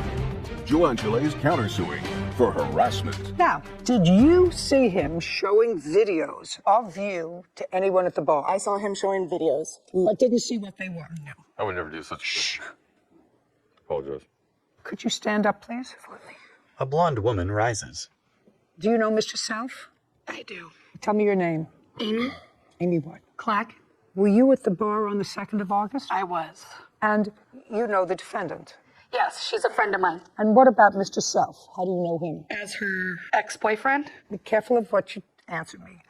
Did you see what Mr. Self was showing on his phone? I did not see what he was showing on his phone. I saw him showing the phone, and I had friends who came up to me to see if I had seen it. You can't tell me what your friends told you. Understand. You can sit down.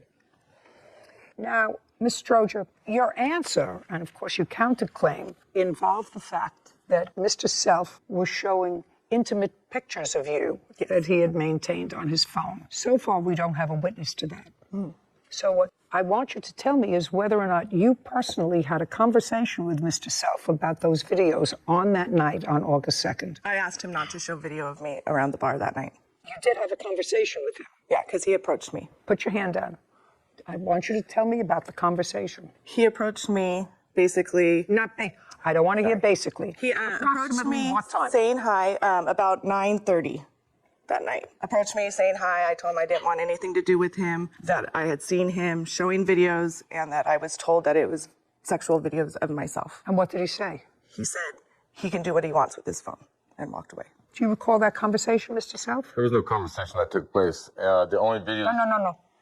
Slowly. There was no conversation, that took whatsoever place. that took place about anything like that. What video I did have was her being irate over there in Huntington Beach. So if you'd like to see that too as well. Oh, I'd like to see the videos that she says that you have of her on your phone. I don't have any videos of her like that on my phone. Did you delete them? I don't have. Just a second. Oh, he has a new phone. Got it. He has just dawned on me. He has a new phone. Well, I did have a letter stating that he did get the backup and he's got all the videos again. Oh, I'd like to see that. I do have a backup. Once I. Just a second. Okay. He sent this to my boss at 1:30 in the morning. 2:43, sorry. Judy reviews a document. Mr. Self, this was sent by you to her boss on the 9th of August. Okay. Would you tell me the purpose of sending this letter to her boss? She does very good at showing that she's a good person and all the other good No, stuff. no, I don't think, listen to me. I don't necessarily think anything. Okay. I think any woman that allows photographs to be taken of her, intimate photographs that she would not want put on the, I'm speaking that she would not want posted on the front page of a local newspaper. Correct. I think that that's foolish. Yeah. I do.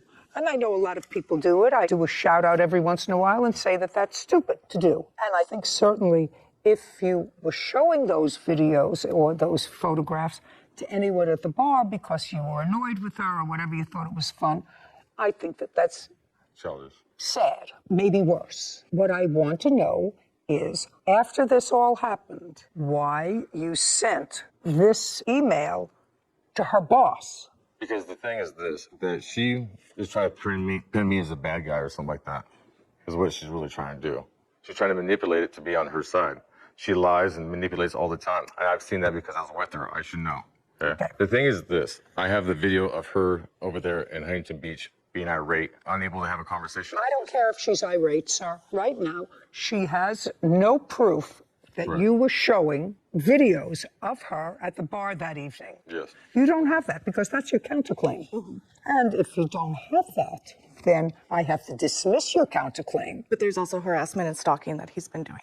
Okay. I have to dismiss that part of your counterclaim, which is for revenge porn. Okay. Now, you're going to tell me about the stalking, and first I'll take a look at a police report. The police report, unfortunately... Just a second. If you don't have it... I have a restraining order, and the... Just a second. Do you have a restraining order that's in effect now? Yes. I'd like to take a look at it. I'll see you on it too. I have also... No, I'm not... Okay. I didn't ask you anything.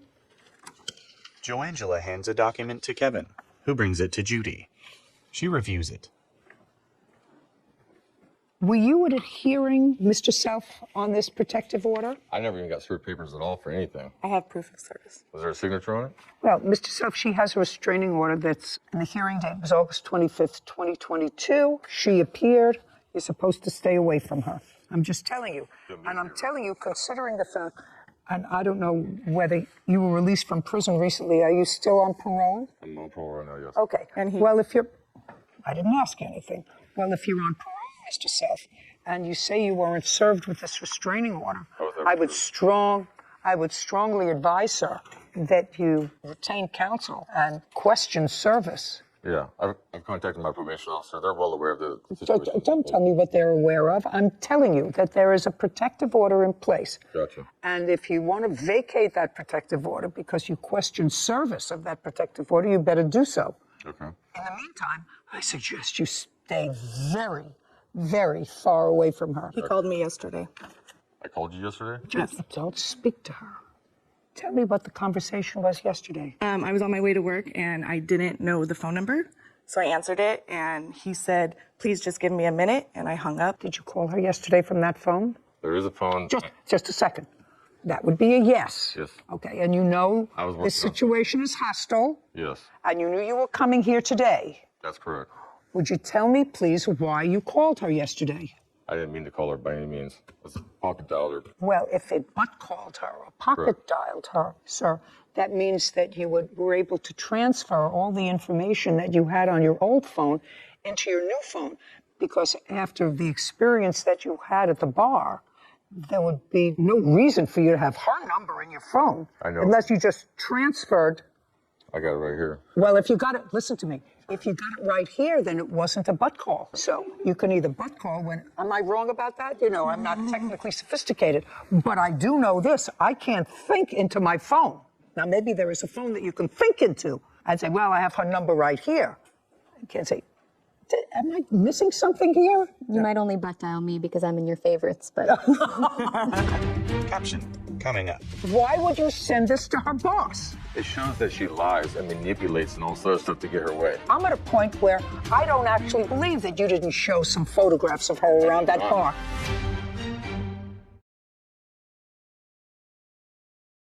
A courthouse. The Judy Justice logo appears. In the courtroom, David and Joangela. David Self is accusing his ex-girlfriend, Joangela Stroger, of throwing away his phone. Joangela is countersuing, claiming David shared private photos of her. Okay, so you called her. You want to tell me why you called her yesterday? I accidentally called her. What's her number doing in your phone? Because I keep all the numbers and everything just in case I have to get a hold of somebody. Because you know how many times I've been with her and back and forth, back and forth, back and forth? Tons of times. You know what I mean? You know, sir, something, Mr. Self. I don't believe you, sir. Okay. I don't believe you, and I don't believe that there was ever any reason for you to contact her boss. I think she has an order of protection. Okay. I'd like to see proof of service. Do you have it? Yes. Oh, it's not connected with that. I'm sorry. If not, I have a picture of the service in front of his house. Yeah. Service name. So it was personal service. And I do have a video after the fact of what she's talking about, the individual coming to the house. So I'm just reading the proof of service, sir. You said you weren't served. I'd like to see proof of service. If you had proof of service, you were served. I wasn't served. Okay. Just because you took a picture in front of the house and everything doesn't necessarily mean anything. Oh, yeah, it does. Why is that? I wasn't even at the restaurant at the time. They took a picture of me. Yeah, I would suggest to you, Mr. Self, Stay away. I would suggest to you that hire a lawyer. Okay. If you think that the service was improper, I'm satisfied with it, and another judge was satisfied with it, and I still don't understand why you wrote to her boss. Why you wrote to her boss afterwards. Any other communications? To my boss, yes. May I see it, please? Joangela hands a document to Kevin, who brings it to Judy. She reviews it. Well, this is also written on August 9th, sir. This is from you, and it's a very graphic email to her boss. You want to take a look at it? I do indeed. Mm-hmm. I'm going to show it to you. Okay. Joangela smirks. Thank you. Kevin brings the document to David, who examines it. So this is really just stating the individual that they hired, that they... No, I'm just asking you whether you sent that to her boss. That is my email address, and that looks Yes, like my so- writing. That's correct. The question is, did you send that to her boss? Indeed. Okay. May I have it, please? And that was after the events, a week after the events of the 2nd of August, right? Okay, yes. You want to tell me why you sent that to her boss? Well, I mean, it's not telling that she's a thief. You have to be careful of her.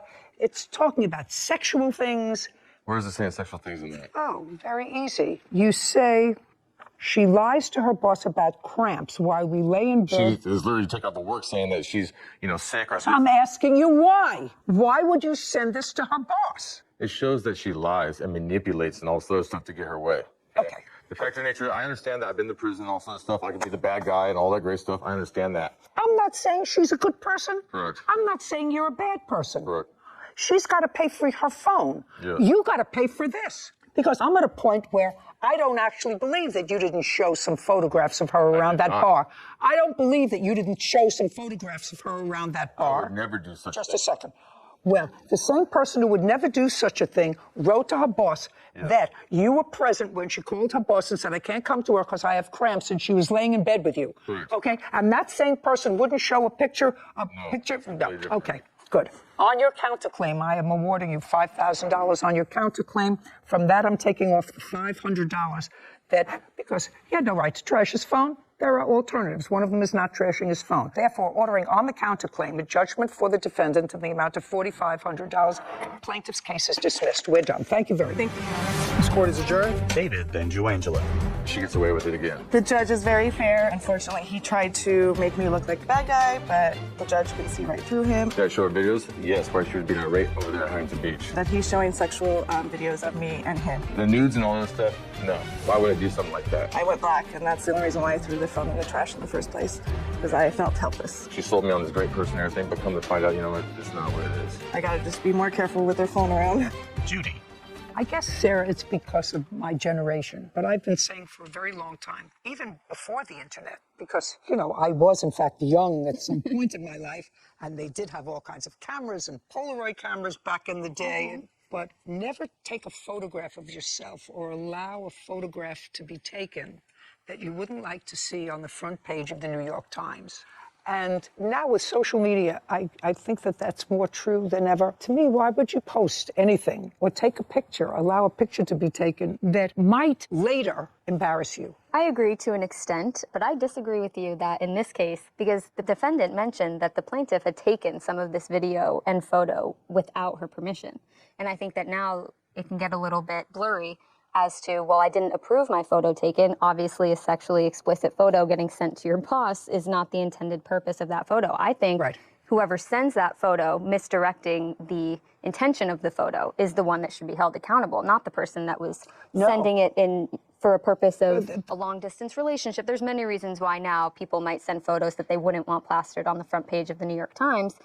But as the recipient of a photo like that, you're not supposed to republish it. You have a responsibility, if you care enough about that person, to keep its intended purpose private. I absolutely agree with you. But it is bad judgment, so I don't